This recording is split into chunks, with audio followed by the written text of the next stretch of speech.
चक्र चिन्ह अर वर्ण जात, अर पात निहिन जेह। रूप रंग अर रेख पेख, को कह न सकत केह। अचल मूरत अनपौ प्रकाश, अमितोज कहजै। कोट इंद्र इंद्राण, साहे साहाण गुनिजै। त्रिभुवन महीप सुर नर असुर, नेत नेत बन तिरण कहत। त्वै सर्वनाम कथै कवन, कर्म नाम वर्णत समर्थ। अस कृपान खंडो खड़ग, तुपक तवर अरती। सैफ सुरोही सहथी, यह हमारे पीर। तीर तुही सैथी तुही, तुही तवर तरवार। नाम तिहारो जो जपै, पै सिंध भव पार। काल तुही काली तुही, तुही तेगी अरती। तुही निशानी जीत की, आज तुही जगबीर। खड्ग केत में शरण तिहारी, आप हाथ दे लिहु उबारी। सर्व ठौर मोह हो सहाई, दुष्ट दुख ते लिहु बचाई। नमस्कार श्री खड्ग को, करो सुहित चित लाय। पूर्ण करो ग्रंथ तुम करो सहाय।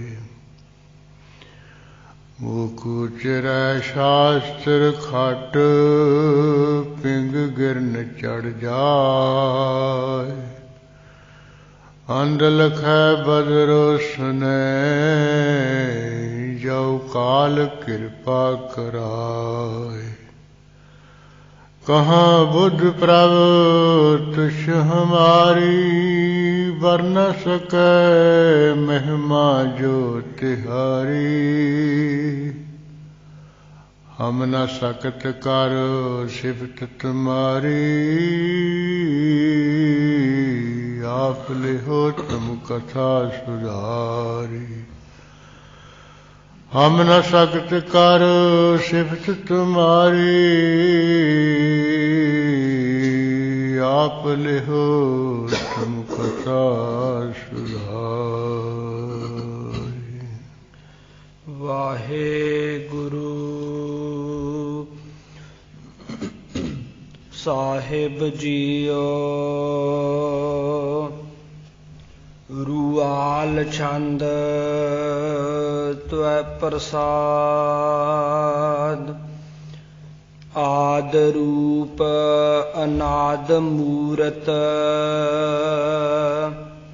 अजोन पुरख अपार।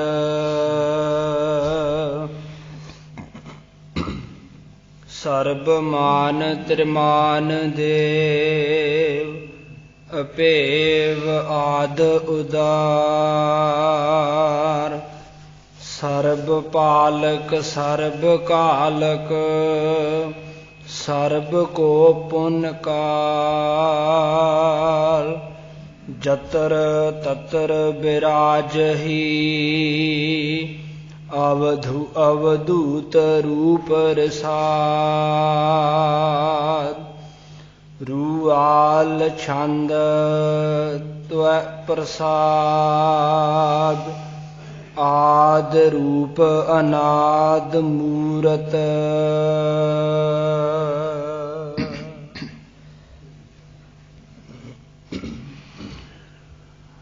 वाहिगुरु जी का खालसा वाहिगुरु जी की फतेह। परम सत्कारयोग गुरु खालसा साध संगत जी, अमृत वेले तो ही गुरु महाराज की हजूरी विखे महानी सुंदर दीवान सजिया हुआ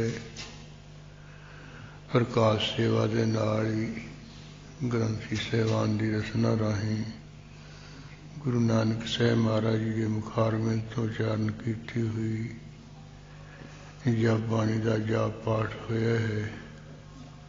उपरंत रागी सिंघां की रचना राही संगीत के निजमां विच गुरबाणी का कीर्तन होया है।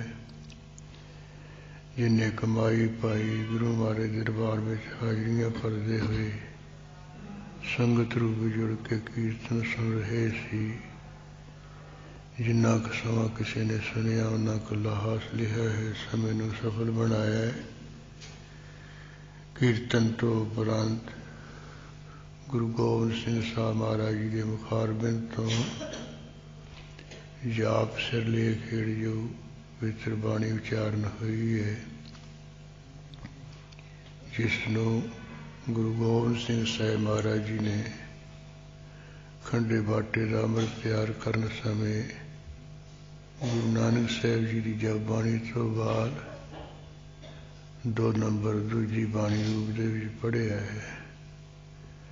तो नितनेम की बाणी भी 2 नंबर से आप जी ने पढ़ ली आग्ञा की है। सो जो नितनेम की दूजी बाणी है जिसका नाम जाप साहब असी सत्कार नाल कह दिंदे हैं। जिमें जप जी साहिब और जी सत्कार बोधक शब्द है तो साहिब भी इसे तरह जाप साहिब असी सत्कार नाल कह दिंदे हैं। सो रो विचार उस पवित्र बाणी की आपां लड़ीवार रूप च मुड़ तो विचार प्रारंभ की हुई। गुरु महाराज की कृपा नाल जिवें उन्होंने मतबुद्ध बख्शी है, विचार करदियां करदियां कल दी दीवान विच 78 पौड़ियां आपां पूरियां कर लईआं सन। अज अगली जिहड़ी बाणी अदी प्रारंभता कर रहे हाँ। जिस तरह गुरु कलगीधर पातशाह जी मेहर भरिया सिर ते हथ रख के मतबुद्ध बख्शणगे, आपां रल मिल के विचारां करके लाहा हासिल करांगे। हुणे हुणे जो ग्रंथी सहवान की रचना राही आपां पाठ सुनिया है, बाणी सुनी है, वो गुरु कलगीधर पातशाह जी ने जिस छंद का नाम रूहाल है ਉਹਦੇ ਵਿੱਚ उचारण की है। जिस करके सिरलेख भी रखिया रूहाल छंद त्वै प्रसाद। तेरी कृपा नाल तेरी बख्शिश नाल तेरी रहमत नाल असी रूहाल छंद विच मारा अकाल पुरख अंतरजामी बाणी उचारण करते हाँ। ये महाराज का तकिया कलाम है, यानी विशेष है लफज। जो भी को मुखों बचन कहते सब तो पहला यही कहते भी ये तेरी कृपा नाल असीं कह रहे हैं। नहीं तो मनुख माड़े जे 4 अखर सिख जाए तो फिर वो अपनिया फड़ा मारदा भी ये जो कुछ मैं कह रहा मेरी किताब है, मेरे लफज है, मेरी कहानी है। होए गुरु गोबिंद सिंह साहब महाराज ने अपनी बाणी दे विच विशेष करके लफज रखे। जिथे किथे भी कोई छंद शुरू हुंदा है, किते कहते तेरा जोर, ਵੀ ਜਿਹੜਾ ਕੁਛ ਕਿਹਾ ਜਾ ਤੇਰੇ ਬਲ ਨਾਲ ਕਿਹਾ ਜਾ ਰਿਹਾ, ਤੇਰੀ ਤਾਕਤ ਨਾਲ ਹੀ ਕਥਨ ਹੋ ਰਿਹਾ ਹੈ। ਹਾਂ ਕਿਤੇ ਕਹਿ ਦਿੰਦੇ ਤੇਰੇ ਜ਼ੋਰ ਸੋ ਗੁੰਗਾ ਕਹਿ ਦੋ, ਵੀ ਤੇਰੇ ਬਲ ਨਾਲ ਮੈਂ ਤਾਂ ਗੁੰਗਾ ਹੈ ਮਹਾਰਾਜ, ਤੇ ਤੇਰੇ ਬਲ ਨਾਲ ਮਹਾਰਾਜ ਮੈਂ ਗੁੰਗਾ ਵੀ ਕੁਝ ਲਫ਼ਜ਼ ਕਹਿ ਰਹੇ ਹਾਂ। ਆਪ ਜੀ ਦੇ ਸੰਬੰਧ ਵਿੱਚ ਮੈਂ ਕਹਿਣ ਜੋਗਾ ਨਹੀਂ ਹੈ, ਜਿਵੇਂ ਗੁੰਗਾ ਬੋਲ ਨਹੀਂ ਨਾ ਸਕਦਾ ਹੁੰਦਾ, ਉਹ ਤੁਹਾਡੇ ਬਲ ਤੋਂ ਬਗੈਰ ਤਾਂ ਮਹਾਰਾਜ ਮੈਂ ਗੁੰਗਾ ਕੁਝ ਕਹਿ ਨਹੀਂ ਸਕਦਾ, ਤੁਹਾਡੇ ਨਾਲ ਮੈਂ ਮਹਾਰਾਜ ਗੁੰਗਾ ਵੀ ਬੋਲਦਾ। ਸੋ ਇਸ ਤਰ੍ਹਾਂ ਇਹ ਮਹਾਰਾਜ ਦਾ ਤਕੀਆ ਕਲਾਮ ਕਹਿ ਰਹੇ ਤਾਂ ਪ੍ਰਸਾਦ ਤੇਰੀ ਕਿਰਪਾ ਨਾਲ ਮਹਾਰਾਜ ਅਸੀਂ ਇਹ ਰੁਆਲ ਛੰਦ ਵਿੱਚ ਪਵਿੱਤਰ ਬਾਣੀ ਉਚਾਰਦੇ ਹਾਂ। ਇਹ ਦਸਮ ਗ੍ਰੰਥ ਦੇ ਵਿੱਚ ਜਿਹੜਾ ਰੁਆਲ ਛੰਦ ਹੈ ਉਹ ਦੋ ਤਰ੍ਹਾਂ ਦੇ ਨਾਲ ਆਇਆ ਹੈ। ਕਿਤੇ ਰੂਆਮਲ ਛੰਦ ਵੀ ਲਿਖਿਆ ਹੈ, ਕਿਤੇ ਰੂਆਮਣ ਅਣਾਣੇ ਨਾਲ ਹੈ। ਸੋ ਇਹ ਜਾਪ ਸਾਹਿਬ ਦੇ ਵਿੱਚ ਨਾ ਤਾਂ ਰੂਆਮਲ ਹੈ ਨਾ ਰੂਆਮਣ ਹੈ, ਇੱਥੇ ਮੁੱਖ ਦੇ ਵਿੱਚ ਰੁਆਲ ਛੰਦ ਲਿਖਿਆ ਹੈ।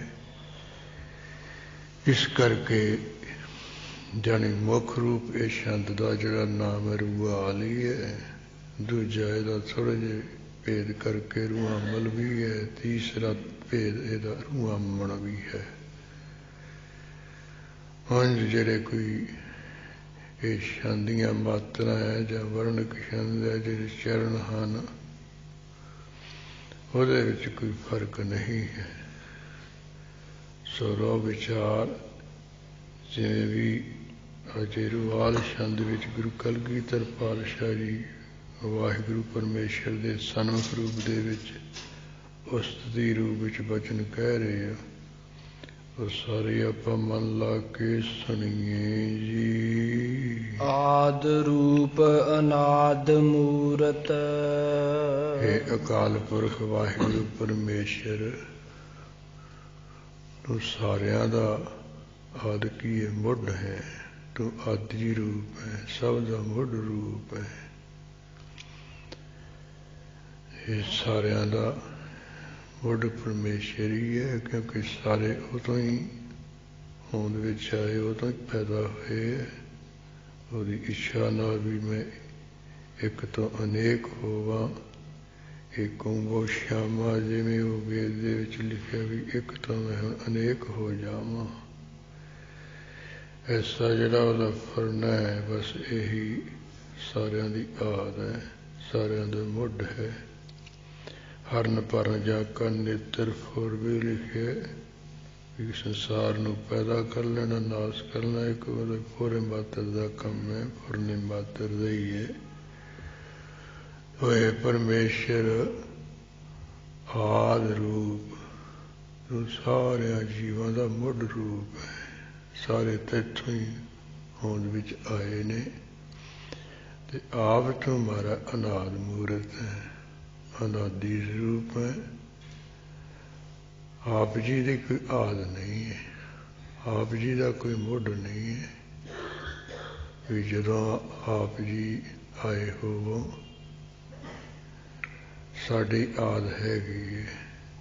ਜਦੋਂ ਅਸੀਂ ਮਾਤਾ ਦੇ ਪੇਟ ਦੇ ਵਿੱਚੋਂ ਬਿੰਦ ਰੂਪ ਹੋ ਕੇ ਆ ਜਾਂਦੇ, ਗਰਭ ਜਾਂ ਠਹਿਰ ਜਾਂਦਾ, ਤੇ ਉਦੋਂ ਸਾਡੀ ਆਦ ਸ਼ੁਰੂ ਹੋ ਜਾਂਦੀ ਹੈ। ਜਦੋਂ ਅਸੀਂ ਪੈਦਾ ਹੋ ਜਾਂਦੇ ਹਾਂ ਫਿਰ ਬਾਹਰਲੀ ਸੰਸਾਰ ਦੀ ਆਦ ਸ਼ੁਰੂ ਹੋ ਜਾਂਦੀ ਹੈ। ਸੋ ਇਸ ਤਰ੍ਹਾਂ ਜਾਣੀ ਜਦੋਂ ਅਸੀਂ ਉਹ ਬਿੰਦ ਰੂਪ ਵਿੱਚ ਮਾਤਾ ਦੇ ਪੇਟ ਵਿੱਚ ਆਉਂਦੇ, ਉਦੋਂ ਤਾਂ ਮਾਂ ਨੂੰ ਪਿਓ ਨੂੰ ਕਰਦੇ ਜੀਆ ਜਨਤਾ ਨੂੰ ਪਤਾ ਹੁੰਦਾ ਹੈ, ਪਰ ਜਦੋਂ ਅਸੀਂ ਪੈਦਾ ਹੋ ਜਾਂਦੇ ਹਾਂ ਫਿਰ ਸਾਰਿਆਂ ਨੂੰ ਪਤਾ ਲੱਗ ਜਾਂਦਾ ਹੈ। ਇਹ ਸਰਕਾਰੀ ਕਾਗਜ਼ਾਂ ਵਿੱਚ ਵੀ ਆਦ ਲਿਖੀ ਜਾਂਦੀ ਹੈ ਵੀ ਫਲਾਨਾ ਫਲਾਨੇ ਦਿਨ ਪੈਦਾ ਹੋਇਆ ਹੈ। ਉਹ ਸਮਾਂ ਵੀ ਲਿਖ ਲੈਂਦੇ ਨੇ ਕਈ ਤਾਂ, ਉਦੋਂ ਫਿਰ ਅੱਗੇ ਅੱਗੇ ਚੌਰਸੀਆਂ ਦੇ ਚੱਕਰ 'ਚ ਕਈ ਪੈਂਦੇ ਵੀ ਇਹਦੀ ਆਦ ਆਹ ਸਮਾਂ ਇਸ ਵੇਲੇ ਪੈਦਾ ਹੋਇਆ ਵੀ ਦੱਸੋ ਕੀ ਗ੍ਰਹਿ ਚਾਲ ਸੀ। ਉਹ ਜਿਹੜੇ ਕੋਈ ਪੈਸੇ ਪੂਸੇ ਲੈਣ ਵਾਲੇ ਆ ਫਿਰ ਜਨਮ ਕੁੰਡੀਆਂ ਬਣਾ ਕੇ ਰੱਖ ਦਿੰਦੇ ਆ।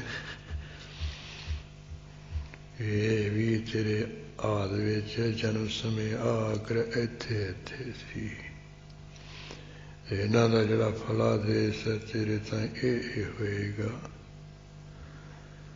ਉਹ ਪਰਮੇਸ਼ਰ ਦੀ ਕੋਈ ਆਦ ਹੈ ਨਹੀਂ, ਉਹ ਅਨਾਦਿ ਸਰੂਪ ਹੈ। ਉਂਝ ਸਾਰਿਆਂ ਦਾ ਆਦ ਹੈ, ਸਾਰਿਆਂ ਦਾ ਮੁੱਢ ਹੈ, ਸਾਰਿਆਂ ਦੀ ਉਤਪਤੀ ਕਰਨ ਵਾਲਾ ਹੈ। ਸੋ ਹੈ ਪਰਮੇਸ਼ਰ ਤੂੰ ਸਾਰਿਆਂ ਦੀ ਆਦ ਹੈ, ਸਾਰਿਆਂ ਦਾ ਮੁੱਢ ਹੈ। ਇਹ ਆਪ ਤੂੰ ਅਨਾਦਿ ਸਰੂਪ, ਆਦ ਤੋਂ ਰਹਿਤ ਹੈ, ਮੁੱਢ ਤੋਂ ਸਰੂਪ, ਆਦ ਤੋਂ ਰਹਿਤ, ਮੁੱਢ ਤੋਂ ਰਹਿਤ ਹੈ, ਉਤਪਤੀ ਤੋਂ ਰਹਿਤ ਹੈ। ਮੂਰਤ ਨਾ ਸਰੂਪ ਦਾ ਹੁੰਦਾ, ਤੂੰ ਅਨਾਦਿ ਸਰੂਪ ਹੈ, ਉਤਪਤੀ ਤੋਂ ਰਹਿਤ ਸਰੂਪ ਹੈ। ਤੇਰਾ ਜਿਹੜਾ ਸਰੂਪ ਹੈ ਉਹ ਕਿਸੇ ਰਾਹੀਂ ਜਨਮ ਲੈ ਕੇ ਹੋਂਦ ਵਿੱਚ ਨਹੀਂ ਆਇਆ ਹੈ।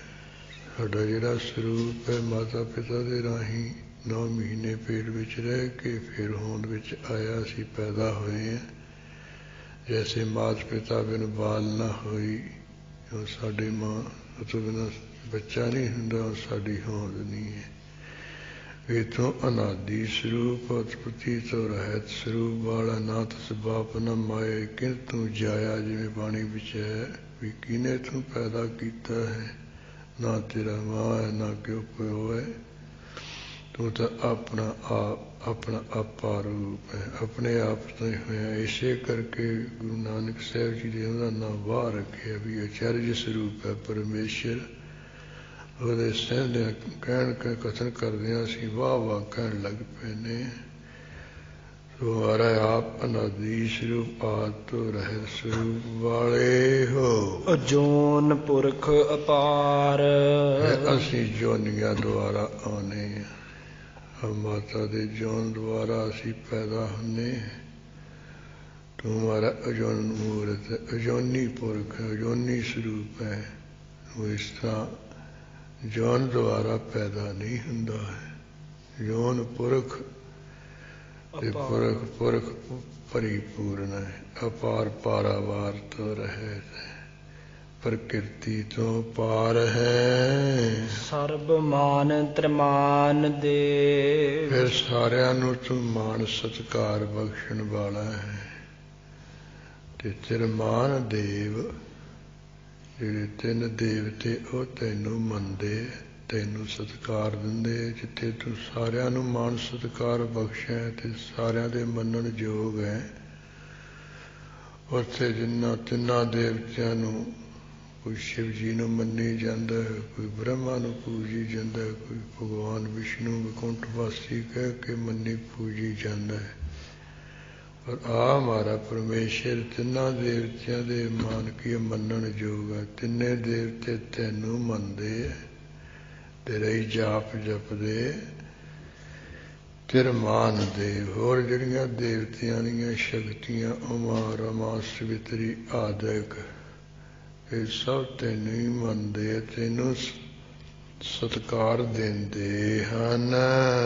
ਅਭੇਵ ਆਦ ਉਦਾਰ, ਤੂੰ ਪਰਮੇਸ਼ਰ ਭੇਦ ਤੋਂ ਰਹਿਤ, ਤੇਰਾ ਕੋਈ ਭੇਦ ਨਹੀਂ ਜਾਣ ਸਕਦਾ ਹੈ। ਫਿਰ ਤੂੰ ਆਦ ਉਦਾਰ ਹੈ, ਆਦ ਤੋਂ ਹੀ ਮੁੱਢ ਤੋਂ ਹੀ ਸਖੀ ਦਾਤਾ ਹੈ। ਵੀ ਜਦੋਂ ਤੋਂ ਤੂੰ ਹੋਂਦ ਵਿੱਚ ਆਇਆ, ਜਦੋਂ ਤੋਂ ਤੂੰ ਹੈਗਾ ਉਦੋਂ ਤੋਂ ਲੈ ਕੇ ਤੂੰ ਸਖੀ ਦਾਤਾ ਹੈ। ਇਹ ਨਹੀਂ ਵੀ ਕਿਸੇ ਤੂੰ ਵੱਡਾ ਹੋ ਕੇ ਨੌਜਵਾਨ ਜਾਂ ਬਜ਼ੁਰਗ ਬਣ ਕੇ ਫਿਰ ਸਖੀ ਦਾਤਾ ਬਣੇ ਹੈ। ਕਿਉਂਕਿ ਕਈ ਵਾਰੀ ਮਨੁੱਖ ਕੋਲ ਕੁਝ ਨਹੀਂ ਹੁੰਦਾ ਤੇ ਉਹਦਾ ਸਖੀ ਪੁਣਾ ਕੀ, ਉਹ ਕਿਸੇ ਨੂੰ ਕੀ ਦਊਗਾ। ਪਰਮੇਸ਼ਰ ਦੇ ਕੋਲ ਸਭ ਕੁਛ ਹੀ ਹੈ। ਇਸ ਕਰਕੇ ਉਹ ਸੋਮ ਕੰਜੂਸ ਨਹੀਂ ਹੈ, ਸਖੀ ਦਾਤਾ ਖੁੱਲ੍ਹਦਰੀ ਨਾਲ ਦਿੰਦਾ ਹੈ। ਜਿਵੇਂ ਅਸੀਂ ਆਮ ਵੀ ਕਹਿੰਦੇ ਵੀ ਜਦੋਂ ਰੱਬ ਦਿੰਦਾ ਛੱਤ ਪਾੜ ਕੇ ਹੀ ਦਿੰਦਾ, ਖੁੱਲ੍ਹਾ ਡਿੱਗ ਫਲ ਬਖਸ਼ ਦਿੰਦਾ। ਜਿਵੇਂ ਫਰੀਦ ਦੇ ਘਰੇ ਉਹ ਮਾਂ ਨੇ ਮਾੜਾ ਜਿਹਾ ਇੱਛਾ ਜ਼ਾਹਰ ਕੀਤੀ ਸੀ ਵੀ ਤੂੰ ਬੰਦਗੀ ਕਰਕੇ ਆਇਆ, ਖੁਦਾ ਦੀ ਪ੍ਰਾਪਤੀ ਕਰਕੇ ਆਇਆ, ਮੇਰੀ ਅੰਦਰਲੀ ਤੀਬਰ ਇੱਛਾ ਵੀ ਮੈਂ ਰੱਬ ਦੇ ਫਕੀਰਾਂ ਨੂੰ, ਰੱਬ ਦੇ ਬੰਦਿਆਂ ਨੂੰ ਘਰੇ ਬੁਲਾਵਾਂ, ਉਹਨਾਂ ਨੂੰ ਕੋਈ ਥੋੜ੍ਹਾ ਬਹੁਤਾ ਪ੍ਰਸ਼ਾਦ ਪਾਣੀ ਛਕਾਵਾਂ, ਕਰਾਂ ਕਿ ਘਰੇ ਵਿੱਚ ਤਾਂ ਕੋਈ ਅੰਨ ਦਾਲ ਕੋਈ ਮਿੱਠਾ ਵਗੈਰਾ ਹੈ ਨਹੀਂ। ਫਰੀਦ ਜੀ ਹੁਣ ਭਾਵੇਂ ਸਭ ਕੁਝ ਕਰ ਸਕਦੇ ਸੀ, ਪਰ ਪੁੱਜੇ ਹੋਏ ਸੀ। ਕਹਿਣ ਲੱਗੇ ਇਹ ਮੁਰਾਦ ਖੁਦਾ ਤੇਰੀ ਮਾਂ ਪੂਰੀ ਕਰੂਗਾ। ਆਪ ਕਹਿ ਕੇ ਉਧਰ ਚਲੇ ਗਏ ਬੰਦਗੀ ਵਿੱਚ। ਤੇ ਪਰਮੇਸ਼ਰ ਸਖੀ ਦਾਤਾ ਉਹ ਹੋਰੀ ਰੂਪ ਦਾ ਧਾਰਨ ਕਰਕੇ ਗੱਡੇ 'ਚ ਲੱਦ ਕੇ ਤੇ ਕੁੱਲੀ ਵਿੱਚ ਸਾਰਾ ਰੱਖਦਾ। ਮਾਂ ਵਿਚਾਰੀ ਬਾਹਰ ਬੈਠੀ ਹੈ। ਫਰੀਦ ਜਦੋਂ ਆਏ ਕਹਿਣ ਲੱਗੇ ਮਾਤਾ ਜੀ, ਕਹਿੰਦੇ ਪਤਾ ਨਹੀਂ ਕਿਹੋ ਜਿਹੇ ਚੋਰ ਕੋਈ ਕਿਤੋਂ ਲੁੱਟ ਸੁੱਟ ਕੇ ਲਿਆਏ ਸੀ। ਮੇਰੇ ਕਹਿੰਦਾ ਮੱਲੋ ਮੱਲੀਆ ਕੁੱਲੀ ਵਿੱਚ ਰੱਖ ਗਏ ਸਾਰਾ ਕੁਝ। ਕਹਿੰਦੇ ਫੇਰ ਜਾਂਦਿਆਂ ਨੇ ਕੋਈ ਲਫ਼ਜ਼ ਕਿਹਾ ਹੁੰਦਾ। ਕਹਿੰਦੇ ਉਹਨਾਂ ਜਿਹੜਾ ਮੁਖੀ ਸੀ ਨਾ, ਉਹ ਕਹਿੰਦਾ ਸੀ ਮਾਤਾ ਜੀ ਜੇ ਫੇਰ ਲੋੜ ਹੋਵੇ ਫੇਰ ਯਾਦ ਕਰ ਲੈਣਾ। ਕਹਿੰਦੇ ਫੇਰ ਤਾਂ ਉਸ ਸਖੀ ਦਾਤੇ ਨੇ ਕਿਰਪਾ ਕੀਤੀ। ਤਾਂ ਸਵੇਰੇ ਕਹਿੰਦੀ ਸੀ ਵੀ ਜੇ ਭਾਈਆ ਕੋਈ ਹੁੰਦਾ ਮਿੱਠਾ ਦਾਲ ਆਟਾ ਤੇ ਮੈਂ ਫਕੀਰਾਂ ਨੂੰ ਲੰਗਰ ਛਕਾ ਕੇ ਖੁਸ਼ੀਆਂ ਲੈਂਦੀ, ਉਹ ਖੁਦਾ ਨਹੀਂ ਹੈ। ਕਹਿਣ ਲੱਗੇ ਫਰੀਦ ਮੈਂ ਤਾਂ ਐਵੇਂ ਭਾਈਆ ਕਹਿੰਦੇ ਰੱਬ ਦੇ ਭਾਈਏ ਵੀ ਵੱਡੇ ਹੀ ਹੈ। ਉਹਨੂੰ ਮਾੜਾ ਥੋੜ੍ਹਾ ਦਿੰਦਿਆਂ ਸ਼ਰਮ ਆਉਂਦੀ ਹੈ, ਉਹ ਦਿੰਦਾ ਤਾਂ ਫਿਰ ਐਂ ਦਿੰਦਾ ਹੈ। ਇਸ ਕਰਕੇ ਇਹ ਪਰਮੇਸ਼ਰ ਤੋਂ ਆਦ ਉਦਾਰ ਹੈ, ਮੁੱਢ ਤੋਂ ਬਹੁਤ ਵੱਡਾ ਸਖੀ ਦਾਤਾ, ਖੁੱਲੇ ਗੱਫੇ ਬਖਸ਼ਣ ਵਾਲਾ ਹੈ, ਸਰਬ ਪਾਲਕ ਸਰਬ ਕਾਲਕ। ਫਿਰ ਜਿੱਥੇ ਮਹਾਰਾਜ ਤੂੰ ਸਾਰਿਆਂ ਦਾ ਸਖੀ ਦਾਤਾ ਹੋ ਕੇ ਪਾਲਣਾ ਕਰਨ ਵਾਲਾ ਹੈ, ਉੱਥੇ ਤੂੰ ਸਰਬ ਕਾਲਕ ਸਾਰਿਆਂ ਨੂੰ ਘੱਲਣ ਵਾਲਾ ਵੀ ਹੈ। ਸੰਸਾਰ ਦੇ ਵਿੱਚ ਸਾਰਿਆਂ ਨੂੰ ਜਨਮ ਦੇ ਕੇ ਉਹੀ ਘੱਲਦਾ। ਇਸ ਕਰਕੇ ਸਾਰਿਆਂ ਨੂੰ ਇਸ ਸੰਸਾਰ ਦੇ ਵਿੱਚ ਮਾਰਾ ਘੱਲਣ ਵਾਲਾ ਵੀ ਤੂੰ ਹੀ ਹੈ। ਸਰਬ ਕੋ ਪੁਨ ਕਾਲ, ਫਿਰ ਪੁਨः ਸਾਰਿਆਂ ਦਾ ਕਾਲ ਕਰਨ ਵਾਲਾ ਵੀ ਤੂੰ ਹੀ ਹੈ। ਸਾਰਿਆਂ ਨੂੰ ਮਾਰਨ ਵਾਲਾ ਵੀ ਤੂੰ ਹੀ ਹੈ ਪਰਮੇਸ਼ਰ। ਜਤਰ ਤਤਰ ਵਿਰਾਜਹੀ, ਇਹ ਪਰਮੇਸ਼ਰ ਜਤਰ ਤਤਰ ਕੀ ਜਿੱਥੇ ਕਿੱਥੇ ਜਿੱਧਰ ਕਿੱਧਰ ਹਰ ਪਾਸੇ ਤੂੰ ਹੀ ਵਿਰਾਜਮਾਨ ਹੋ ਰਿਹਾ, ਤੂੰ ਹੀ ਸਜ ਬਜ ਰਿਹਾ ਹੈ। ਅਵਧੂਤ ਰੂਪ ਰਸਾਲ, ਫਿਰ ਤੂੰ ਪਰਮੇਸ਼ਰ ਅਵਧੂਤ ਰੂਪ ਹੈ, ਬ੍ਰਗਤ ਰੂਪ ਹੈ, ਤਿਆਗੀ ਵੀ ਹੈ। ਤੈਨੂੰ ਕੋਈ ਲੋਭ ਲਿਵਸਾ ਨਹੀਂ ਹੈ। ਮਨੁੱਖ ਨੂੰ ਬਹੁਤ ਲੋਭ ਹੈ, ਤਰ੍ਹਾਂ ਤਰ੍ਹਾਂ ਦੀਆਂ ਲਿਵਸਾਂ ਖਾਸ਼ਾਂ ਹੈ। ਇਹ ਤਾਂ ਸਾਰੀ ਜੰਗੀ ਬਸ ਹੱਥ ਅੱਡੀ ਜਾਂਦਾ, ਕੋਈ ਨਾ ਕੋਈ ਮੰਗੀ ਤੁਰਿਆ ਜਾਂਦਾ ਹੈ। ਕੋੜ ਜੋਰੇ ਲਾਖ ਕਰੋੜੇ ਮਨ ਨਾ ਹੋਰੇ, ਪਰਾ ਪਰਾ ਹੈ ਕੋਈ ਲੱਜੀ ਹੋਏ। ਇਹ ਪਰਮੇਸ਼ਰ ਦੇ ਅੰਦਰ ਇਹ ਨਹੀਂ ਹੈਗਾ। ਅਵਧੂਤ ਹੈ, ਉਹ ਬਹੁਤ ਵੱਡਾ ਤਿਆਗੀ ਹੈ। ਅਵਧੂਤ ਨੂੰ ਸ਼ੁੱਧ ਦਾ ਹੁੰਦਾ, ਉਹ ਸ਼ੁੱਧ ਸਰੂਪ ਹੈ, ਵੇਲਾ ਕੁਚਾਲਾ ਨਹੀਂ ਪਾਪਾਂ ਵਿਕਾਰਾਂ ਕਰਕੇ। ਤੇ ਫਿਰ ਉਹ ਰਸਾਲ ਕੀ ਹੈ? ਸੁੰਦਰ ਸਰੂਪ ਹੈ। ਰਸਾਲ ਰਸਾਂ ਦਾ ਉਹ ਘਰ ਹੈ ਪਰਮੇਸ਼ਰ। ਨਾਮ ਠਾਮ ਨਾ ਜਾਤ ਜਾ ਕਰ, ਹਾਂ ਜਾ ਕਰ ਕੀ ਜਿਸ ਦਾ ਕੋਈ ਖਾਸ ਨਾਮ ਨਹੀਂ ਹੈ, ਤੇ ਖਾਸ ਦਾ ਠਾਮ ਕੀ ਟਿਕਾਣਾ ਨਹੀਂ ਹੈ। ਉਂਝ ਸਾਰੇ ਨਾਮ ਉਸੇ ਦੇ ਹੈ ਜਿਹੜੇ ਗੁਰੂ ਕਲਗੀਧਰ ਜੀ ਨੇ ਆਪ ਸਾਹਿਬਾਣੀ ਵਿੱਚ ਲਏ। ਨਮਸਤੰ ਅਕਾਲੇ, ਨਮਸਤੰ ਕਿਰਪਾਲੇ, ਨਮਸਤੰ ਅਰੂਪੇ, ਨਮਸਤੰ ਅਨੂਪੇ, ਨਮਸਤੰ ਅਪੇਖੇ, ਨਮਸਤੰ ਅਲੇਖੇ।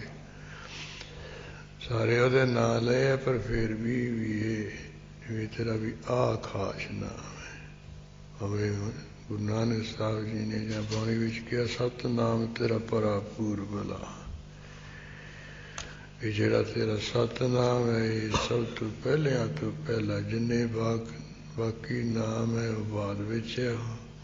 ਸਭ ਤੋਂ ਪਹਿਲਾ ਨਾਮ ਤੇਰਾ ਸਤਿਨਾਮ। ਇਸੇ ਕਰਕੇ ਆਦਿ ਸੱਚ ਜੁਗਾਦ ਸੱਚ ਹੈ, ਵੀ ਸੱਚ ਨਾਨਕ ਹੋਸੀ ਵੀ ਹੈ। ਵੀ ਜਿਹੜਾ ਸੱਤ ਹੈ, ਜਿਹੜਾ ਸਦਾ ਥਿਰ ਰਹੇ ਕਦੇ ਨਾ ਨਾਸ ਹੋਏ, ਉਹ ਸੱਚ ਕਹੋ ਸੱਚ ਕਹੋ। ਇਸ ਕਰਕੇ ਪਹਿਲਾ ਨਾਮ ਸੱਤ ਹੈ, ਬਾਕੀ ਨਾਮ ਬਾਅਦ ਵਿੱਚ ਹੈ।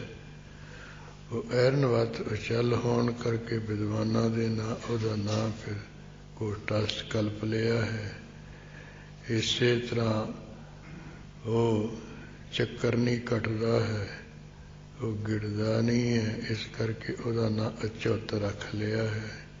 ਉਹ ਸੰਸਕ੍ਰਿਤ ਚੁੱਤ ਨੂੰ ਗਿਣਦਾ ਚੱਕਰ ਦਾ ਹੈ, ਵੀ ਜਿਹੜਾ ਨਾ ਚੱਕਰ ਕੱਟੇ ਨਾ ਗਿੜੇ ਕੱਢੇ ਉਹ ਕੌਣ ਹੈ? ਅਚੁੱਤ, ਉਹ ਪਰਮੇਸ਼ਰ ਹੈ।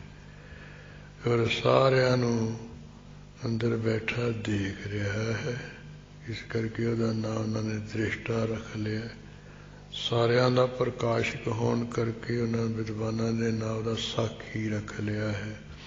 ਇਹ ਬਾਕੀ ਨਾਮ ਵੱਖਰੇ ਹੈ, ਉਂਝ ਸਤਨਾਮ ਉਹਦਾ ਪਹਿਲਾ ਨਾਮ ਹੈ। ਇਸ ਕਰਕੇ ਉਂਝ ਉਹਦਾ ਕੋਈ ਖਾਸ ਨਾਮ ਨਹੀਂ ਹੈ। ਬਾਕੀ ਨਾਮ ਉਹ ਜਿਹੜੀ ਉਹਦੀ ਉਸਤੀ ਵਾਲੇ ਹੈ, ਵਡਿਆਈ ਵਾਲੇ ਹੈ, ਸਭ ਉਸੇ ਦੇ ਨੇ ਹਨ।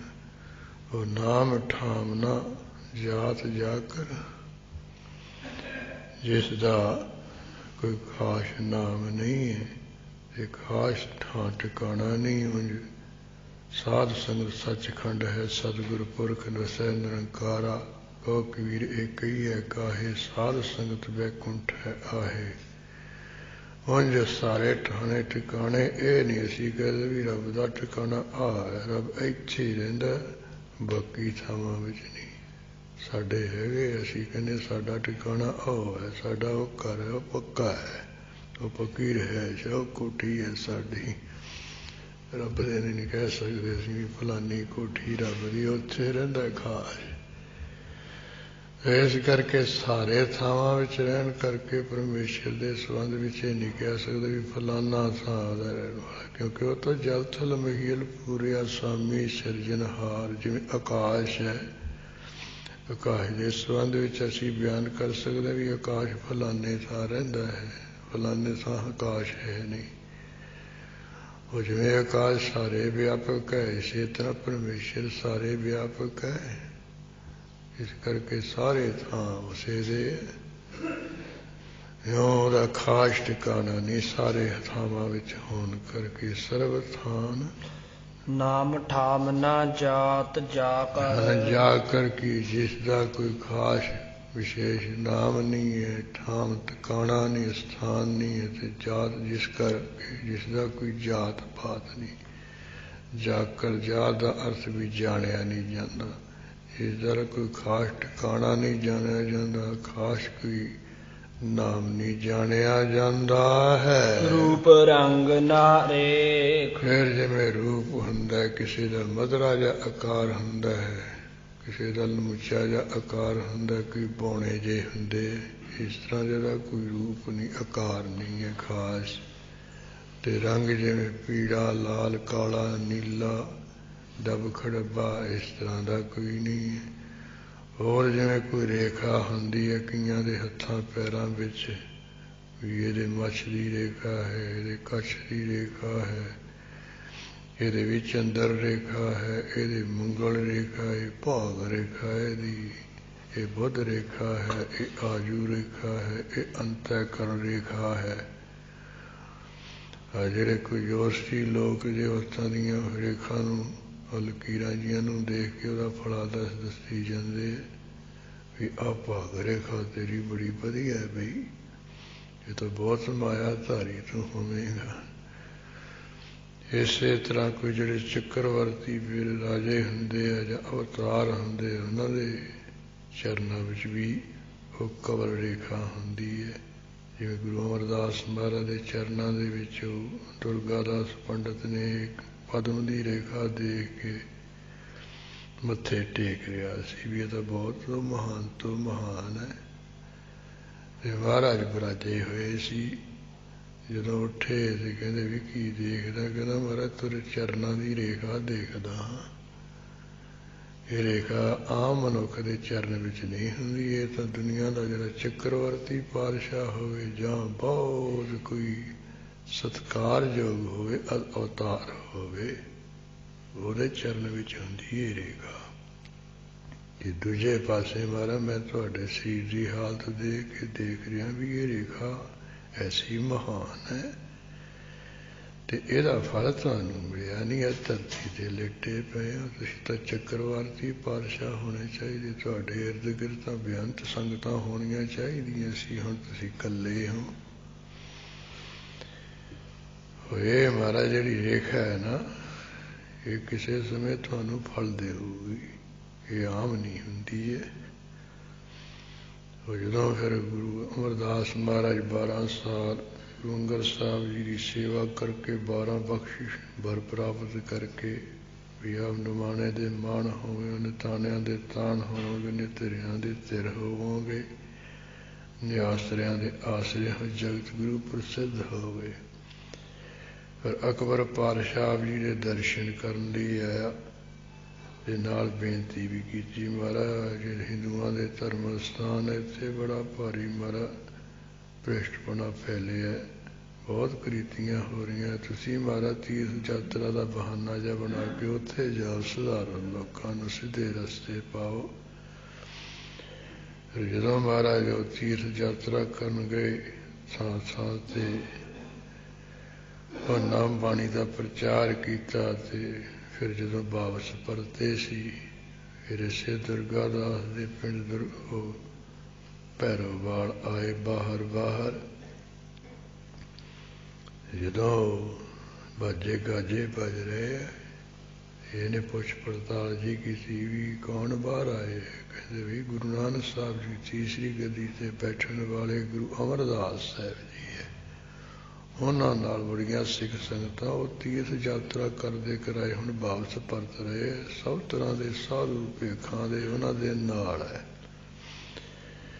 ਉਹ ਹੈ ਇਹ ਕਹਿਣ ਲੱਗਾ ਵੀ ਜਿਨ੍ਹਾਂ ਦਾ ਨਾਂ ਉਹ ਗੁਰੂ ਅਮਰਦਾਸ ਮੇਰੇ ਘਰੇ ਆਉਂਦੇ ਹੁੰਦੇ ਸੀ, ਕਿਤੇ ਉਹੀ ਨਾ ਹੋਣ।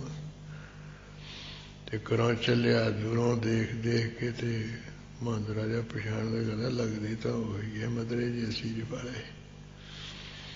ਫਿਰ ਆ ਕੇ ਮੱਥਾ ਟੇਕ ਕੇ ਬੈਠ ਗਿਆ, ਕਹਿੰਦਾ ਮਹਾਰਾਜ ਮੈਨੂੰ ਪਛਾਣ ਲਿਆ? ਕਹਿੰਦੇ ਹਾਂ, ਸਾਲ ਦੀ ਸਾਲ ਪੂਰੇ ਗੁਰੂ ਦੀ ਢੂੰਡ ਵਿੱਚ ਅਸੀਂ ਉੱਥੇ ਜਾਂਦੇ ਹੁੰਦੇ ਸੀ ਗੰਗਾ ਤੇ ਵੀ ਇਸ ਤਰ੍ਹਾਂ ਤੇਰੇ ਘਰੇ ਆਉਂਦੇ ਜਾਂਦੇ ਰਹਿੰਦੇ ਸੀ, ਜਾਣਦੇ ਹਾਂ। ਫਿਰ ਕਹਿਣ ਲੱਗਿਆ ਮਹਾਰਾਜ ਜੋ ਮੈਂ ਤੁਹਾਡੀ ਰੇਖਾ ਜੀ ਦੇਖ ਕੇ ਕੁਝ ਕਿਹਾ ਸੀ ਤੇ ਉਹ ਬਚਨ ਯਾਦ ਹੈ? ਕਹਿੰਦੇ ਹਾਂ ਵੀ ਉਹ ਵੀ ਯਾਦ ਹੈ, ਵੀ ਤੂੰ ਕਹਿੰਦਾ ਸੀ ਵੀ ਬਹੁਤ ਮਹਾਨ ਰੇਖਾ ਹੈ ਤੁਹਾਡੇ ਚਰਨਾਂ ਵਿੱਚ, ਇਹ ਤਾਂ ਚੱਕਰਵਰਤੀ ਜਾਂ ਅਵਤਾਰੀ ਪੁਰਸ਼ ਦੇ ਹੁੰਦੀ ਹੈ। ਫਿਰ ਮਹਾਰਾਜ ਤੁਸੀਂ ਕਹਿੰਦੇ ਸੀ ਮੈਨੂੰ ਕੁਛ ਲੈ ਲਾ, ਤੇ ਮੈਂ ਕੀ ਕਿਹਾ ਸੀ? ਕਹਿੰਦੇ ਤੂੰ ਕਿਹਾ ਸੀ ਵੀ ਜਦੋਂ ਇਸ ਰੇਖਾ ਦਾ ਫਲਾਦੇਸ਼ ਤੁਹਾਨੂੰ ਮਿਲਿਆ ਨਾ, ਤੁਸੀਂ ਮਹਾਨ ਤੋਂ ਮਹਾਨ ਬਣ ਗਏ, ਫਿਰ ਮੈਂ ਮੰਗੂੰਗਾ। ਫਿਰ ਮੂੰਹ ਮੰਗਿਆ ਤੁਸੀਂ ਮੈਨੂੰ ਦਿਓ? ਕਹਿੰਦੇ ਹਾਂ ਵੀ ਤੇਰੇ ਨਾਲ ਬਚਨ ਕੀਤਾ ਸੀ। ਚੰਗਾ ਹੁਣ ਤੂੰ ਵੀ ਮੰਗ ਲੈ, ਪਰ ਇੰਨੀ ਗੱਲ ਹੈ ਵੀ ਜਾਂ ਤਾਂ ਇਸ ਲੋਕ ਦੇ ਜਾਂ ਅਗਲੇ ਲੋਕ ਦੇ। ਫਿਰ ਵਿਚਾਰਾਂ ਜੀਆਂ ਕਰਨ ਲੱਗਿਆ ਵੀ ਹੁਣ ਕੀ ਕਰੀਏ, ਇਸ ਲੋਕ ਦੇ ਮੰਗੀਏ ਕਿ ਅਗਲੇ ਲੋਕ ਦੇ? ਗੁਰੂ ਅਮਰਦਾਸ ਸਾਹਿਬ ਕਹਿੰਦੇ ਮਹਾਰਾਜ ਵੀ ਕੀ ਗੱਲ ਪੰਡਤਾ ਮੰਗਦਾ ਕਿਉਂ ਨਹੀਂ ਹੈ? ਕਹਿੰਦਾ ਮਹਾਰਾਜ ਵਿਚਾਰ ਕਰ ਰਹੇ ਹਾਂ, ਕੋਈ ਤਸੱਲੀ ਨਹੀਂ ਹੋ ਰਹੀ ਹੈ। ਕਹਿੰਦੇ ਤਸੱਲੀ ਕਿਉਂ ਨਹੀਂ ਹੋ ਰਹੀ ਹੈ? ਕਹਿੰਦੇ ਮਹਾਰਾਜ ਵੀ ਜੇ ਹੁਣ ਇਸ ਲੋਕ ਦੇ ਸਾਰੀਆਂ ਸੁੱਖ ਸਹੂਲਤਾਂ ਮੈਂ ਮੰਗ ਲਈਆਂ, ਪਰ ਲੋਕ ਦਾ ਨਾ ਕੁਝ ਮਿਲਿਆ, ਫਿਰ ਉੱਥੇ ਜਮਾਂ ਦੇ ਪਾਸੋਂ ਦੁੱਖ ਭੋਗੂਗਾ। ਜੇ ਇੱਥੇ ਦਾ ਨਹੀਂ ਮੰਗਦਾ ਪਰ ਲੋਕ ਦਾ ਮੰਗਦਾ, ਹੁਣ ਨੰਗ ਭੁੱਖ ਨਾਲ ਘੁਲਣਿਆ, ਅੱਗੇ ਵੀ ਬਾਕੀ ਜ਼ਿੰਦਗੀ ਕੀ ਨੰਗ ਭੁੱਖ ਨਾਲ ਕਰੂੰਗਾ। ਮਹਾਰਾਜ ਕਹਿੰਦੇ ਫਿਰ ਇਸ ਕਰਕੇ ਤੂੰ ਇਉਂ ਲੱਗਦਾ ਵੀ ਦੋਵੇਂ ਮੰਗਦਾ ਹੈ। ਕਹਿੰਦੇ ਮਹਾਰਾਜ ਵੀ ਆਪਦਾ ਸਿੱਖ ਸੇਵਕ ਹੋਵੇ, ਆਪਦਾ ਹੋਵੇ ਪੁਜਾਰੀ, ਉਹਦਾ ਫਿਰ ਦੋਹਾਂ ਲੋਕਾਂ ਵਿੱਚ ਸੁਖੀ ਰਹਿਣਾ ਚਾਹੀਦਾ। ਆਪ ਜੀ ਵਰਗਾ ਦਾਤਾ ਮਿਲੇ, ਸਭ ਕੁਝ ਮਿਲਣਾ ਚਾਹੀਦਾ, ਇੱਥੋਂ ਦਾ ਵੀ ਉੱਥੋਂ ਦਾ। ਮਹਾਰਾਜ ਕਹਿੰਦੇ ਵੀ ਚੰਗਾ ਤੂੰ ਦੋਵੇਂ ਲੋਕਾਂ ਦਾ ਲੈ ਲੈ। ਇਸ ਤਰ੍ਹਾਂ ਜਾਣੀ ਪਰਮੇਸ਼ਰ ਦੇ ਉਚਰਨਾਂ ਵਿੱਚ ਜਾਂ ਹੱਥ ਵਿੱਚ ਕੋਈ ਰੇਖਾ ਨਹੀਂ ਹੈ ਕਿ ਜੀ ਤੂੰ ਉਹਨੂੰ ਕਹੇ ਵੀ ਇਹ ਤੇਰੇ ਵੀ ਰੱਬਾ ਬਹੁਤ ਵੱਡੀ ਮਹਾਨ ਰੇਖਾ ਚਰਨਾਂ ਵਿੱਚ, ਤੂੰ ਤਾਂ ਬਹੁਤ ਵੱਡਾ ਹੈ। ਇਸ ਤਰ੍ਹਾਂ ਉਹਦੀ ਕੋਈ ਚਰਨਾਂ ਵਿੱਚ ਮੱਛ ਕਛਾਦ ਕੀ ਰੇਖਾ ਨਹੀਂ ਹੈ। ਆਦਿ ਪੁਰਖ ਉਦਾਰ ਮੂਰਤ।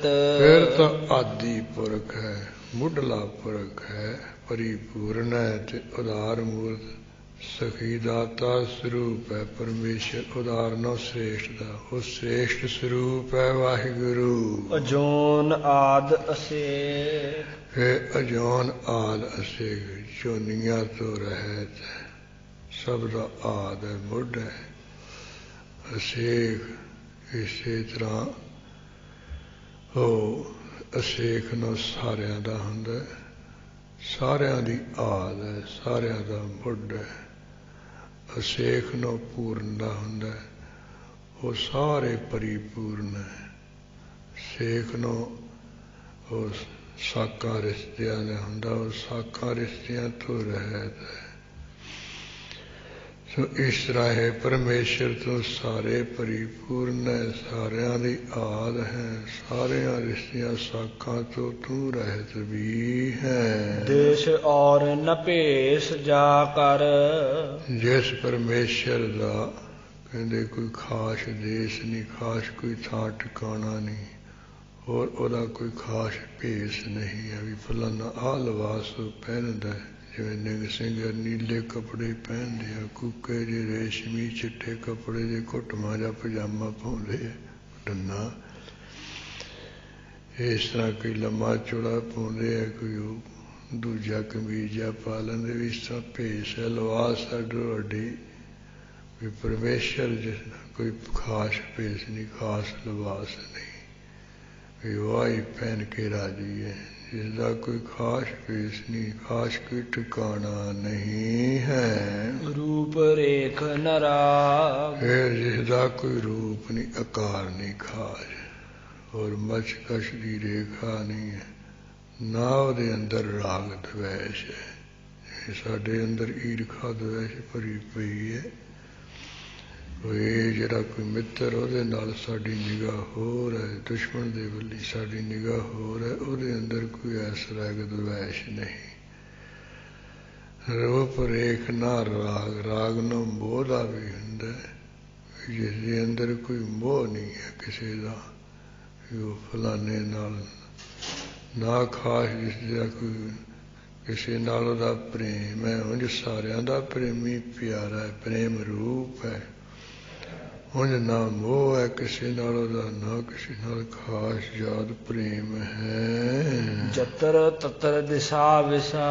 ਹਾਂ, ਜਤਰ ਤਤਰ ਕੇ ਜਿੱਥੇ ਕਿੱਥੇ, ਜਿੱਧਰ ਕਿੱਧਰ, ਹਰ ਪਾਸੇ ਹੀ। ਭਾਵੇਂ ਦਿਸ਼ਾ ਚੜ੍ਹਦੀ ਤਰਫ ਹੈ, ਭਾਵੇਂ ਛਿਪ ਦੀ ਤਰਫ ਹੈ, ਜਾਂ ਪਹਾੜ ਦੀ ਤਰਫ ਹੈ, ਜਾਂ ਦੱਖਣ ਦੀ ਤਰਫ ਹੈ। ਇਹ ਚਾਰ ਦਿਸ਼ਾ, ਚਾਰ ਦਿਸ਼ਾ ਹੁੰਦੀਆਂ, ਜਿਹਨੂੰ ਚਾਰ ਉਪਦਿਸ਼ਾ ਵੀ ਕਹਿ ਦਿੰਦੇ। ਜਿਹੜੀ ਇਹ ਪੱਛਮ ਤੇ ਪਹਾੜ ਦੀ ਨੁੱਕਰ ਜੀ ਹੈ, ਇਹਨੂੰ ਇੱਕ ਵਿਦਿਸ਼ਾ ਕਹਿੰਦੇ। ਇਸੇ ਤਰ੍ਹਾਂ ਪੂਰਬ ਤੇ ਦੱਖਣ ਦੀ ਵਿਚਕਾਰਲੀ ਨੁੱਕਰ ਜੀ, ਉਹਨੂੰ ਵਿਦਿਸ਼ਾ ਉਪਦਿਸ਼ਾ ਕਹਿੰਦੇ।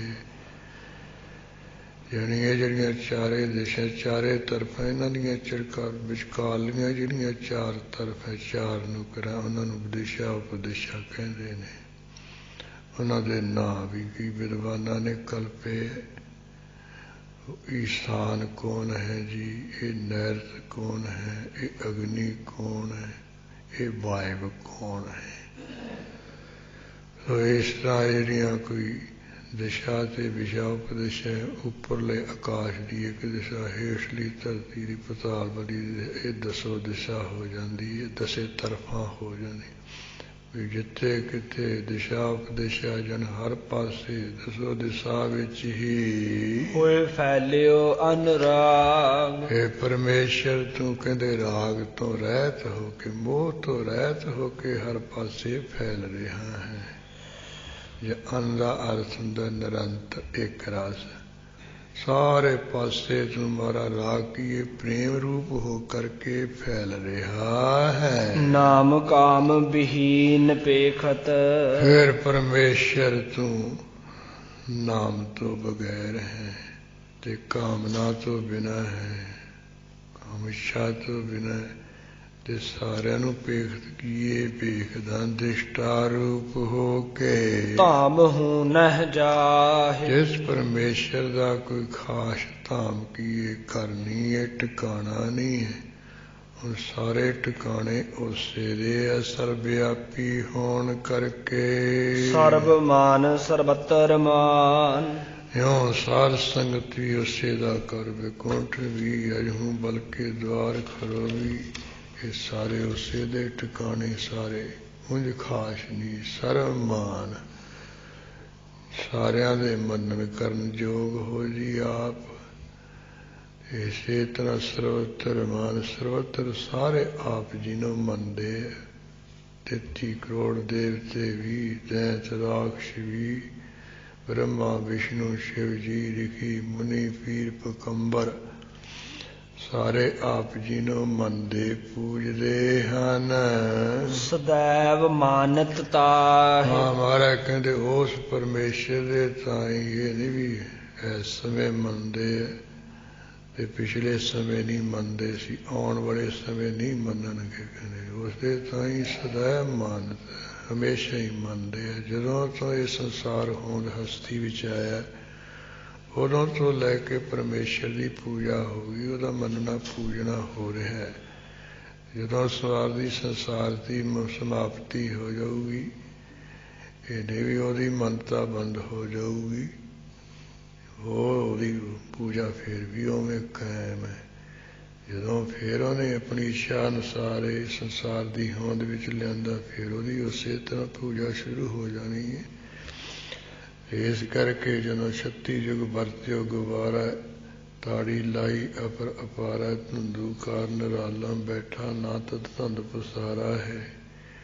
ਕਿ ਫਿਰ ਵੀ ਉਹ ਮਹੰਤੋ ਦੀ ਮਾਨ ਪੂਜਾ ਹੈ ਕਿ ਤੂੰ ਮਹਾਰਾਜ 36 ਯੁਗ ਕੋ ਨਿਰਵਰਿਆ, ਤੂੰ ਸਮਾਧੀ ਲਾ ਰੱਖੀ ਅਪਰ ਅਪਾਰ। ਇਸ ਤਰ੍ਹਾਂ ਤੂੰ ਸਾਰਿਆਂ ਸਮਾਂ ਵਿੱਚ ਤੈਨੂੰ ਮੰਨਦੇ ਹਨ। ਮਹਾਪਰਲੋ ਸਮੇਂ ਵੀ, ਪ੍ਰਕਿਰਤੀ ਪਰਲੋ ਸਮੇਂ ਵੀ ਰਾਤ ਦਿੰਦੀ ਆ ਜਿਹੜੀ ਕੋਈ। ਜਦੋਂ ਅਸੀਂ ਸੌ ਜਾਂਦੇ ਸਮਝ ਲਓ ਪਰਲੋ ਹੀ ਹੈ। ਇਹ ਸਾਰਿਆਂ ਸਮਿਆਂ ਵਿੱਚ ਆਪ ਜੀ ਨੂੰ ਮੰਨਦੇ ਹਨ।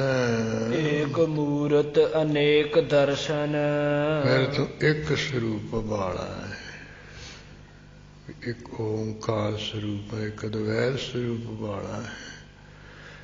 ਫਿਰ ਅਨੇਕ ਦਰਸ਼ਨ, ਅਨੇਕਾਂ ਰੂਪ ਵਿੱਚ ਤੇਰੇ ਦਰਸ਼ਨ ਹੋ ਰਹੇ ਹੈ।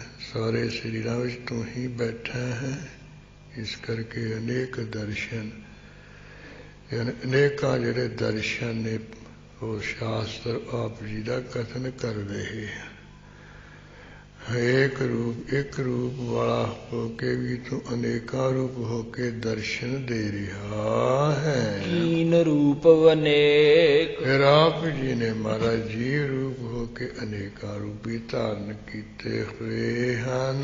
ਖੇਲ ਖੇਲ ਅਖੇਲ ਖੇਲਨ, ਇਸ ਤਰ੍ਹਾਂ ਦੀਆਂ ਤਰ੍ਹਾਂ ਤਰ੍ਹਾਂ ਦੀਆਂ ਖੇਲਾਂ ਨੂੰ ਤੂੰ ਖੇਲਦਾ ਹੈ ਤੇ ਖੇਲਦਾ ਹੋਇਆ ਖੇਲਾਂ ਨੂੰ ਫਿਰ ਤੂੰ ਅਖੇਲ ਹੈ, ਖੇਲਣ ਤੋਂ ਰਹਿਤ ਹੈ। ਜਾਂ ਅਖੇਲ ਹੁੰਦਾ ਹੋਇਆ ਖੇਲਾਂ ਨੂੰ ਖੇਲਦਾ ਹੈ ਤੇ ਖੇਲ ਕੇ ਫਿਰ ਅਖੇਲ ਹੋ ਜਾਂਦਾ। ਕਿਉਂਕਿ ਜਦੋਂ ਸਾਰਾ ਕੁਛ ਹੀ ਢਾਹ ਟੂ ਦਿੰਦਾ ਹੈ, ਸਭ ਕੁਝ ਖਤਮ ਹੈ ਤੇ ਖੇਲ ਖਤਮ ਹੈ ਨਾ। ਤੇ ਪਰਮੇਸ਼ਰ ਵਰਗੀ ਖੇਲ ਤਾਂ ਨਹੀਂ ਕੋਈ ਖੇਲਦਾ। ਜਿਵੇਂ ਬੱਚੇ ਖੇਲਾਂ ਖੇਲਦੇ, ਮਿੱਟੀਆਂ ਦੀਆਂ ਢੇਰੀਆਂ ਜਿਹੀਆਂ ਬਣਾ ਲੈਂਦੇ ਆ ਤੇ ਪਾਉਂਦੇ ਹੋਏ ਢਾਡੂ ਆਉਂਦੇ, ਖੇਲ ਖਤਮ ਕਰ ਆਉਂਦੇ। ਪਰਮੇਸ਼ਰ ਕਹਿੰਦੇ ਖੇਲਾਂ ਨੂੰ ਖੇਲਦਾ ਹੋਇਆ ਫਿਰ ਕਹਿੰਦੇ ਖੰਡਾ ਕੇ, ਖੇਲਣ ਕੇ ਖੰਡਾ ਕੇ ਤੇ ਅਖੇਲ ਹੋ ਜਾਂਦਾ ਹੈ। ਇਹ ਨਹੀਂ ਵੀ ਉਹ ਆਪ ਵੀ ਨਾਲ ਹੀ ਉਹਦੀ ਖੇਲ ਸਮਾਪਤ ਹੋ ਜਾਏ। ਆਪ ਅਖੇਲ, ਖੇਲ ਖੜਾ ਕੇ ਆਪ ਅਖੇਲ ਹੋ ਜਾਂਦਾ ਹੈ। ਅੰਤ ਕੋ ਫਿਰ ਕਿਉਂਕਿ ਅਖੀਰ ਨੂੰ ਫਿਰ ਆਪ ਹੀ ਹੁੰਦਾ ਹੈ।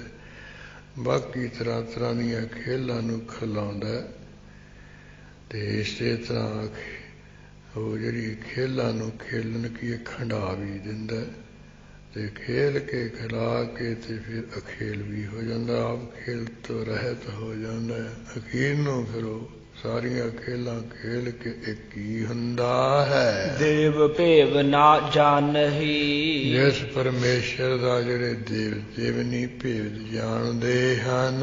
ਜਿਹ ਵੇਦ ਔਰ ਕਤੇ, ਹੋਰ ਜਿਹੜੇ ਕੋਈ ਚਾਰ ਵੇਦ ਹੈ ਤੇ ਮੁਸਲਮਾਨਾਂ ਦੀਆਂ ਜਿਹੜੀਆਂ ਚਾਰ ਕਿਤਾਬਾਂ ਹਨ, ਇਹ ਵੀ ਜਿਸ ਦਾ ਭੇਦ ਨਹੀਂ ਜਾਣ ਸਕਦੀਆਂ, ਉਂਝ ਕਥਨ ਕਰਦੀਆਂ ਉਸ ਦਾ ਵੀ ਉਹ ਖੁਦਾ ਐਸਾ, ਰੱਬ ਇਹੋ ਜਿਹਾ ਹੈ, ਉਹ ਅਕਾਲ ਪੁਰਖ ਵਾਹਿਗੁਰੂ ਇਹੋ ਜਿਹਾ ਹੈ, ਉਹ ਕੁਟਸਥ ਹੈ, ਉਹ ਸਾਖੀ ਹੈ, ਉਹ ਦ੍ਰਿਸ਼ਟਾ ਹੈ, ਉਹ ਅਜਨਮਾ ਹੈ।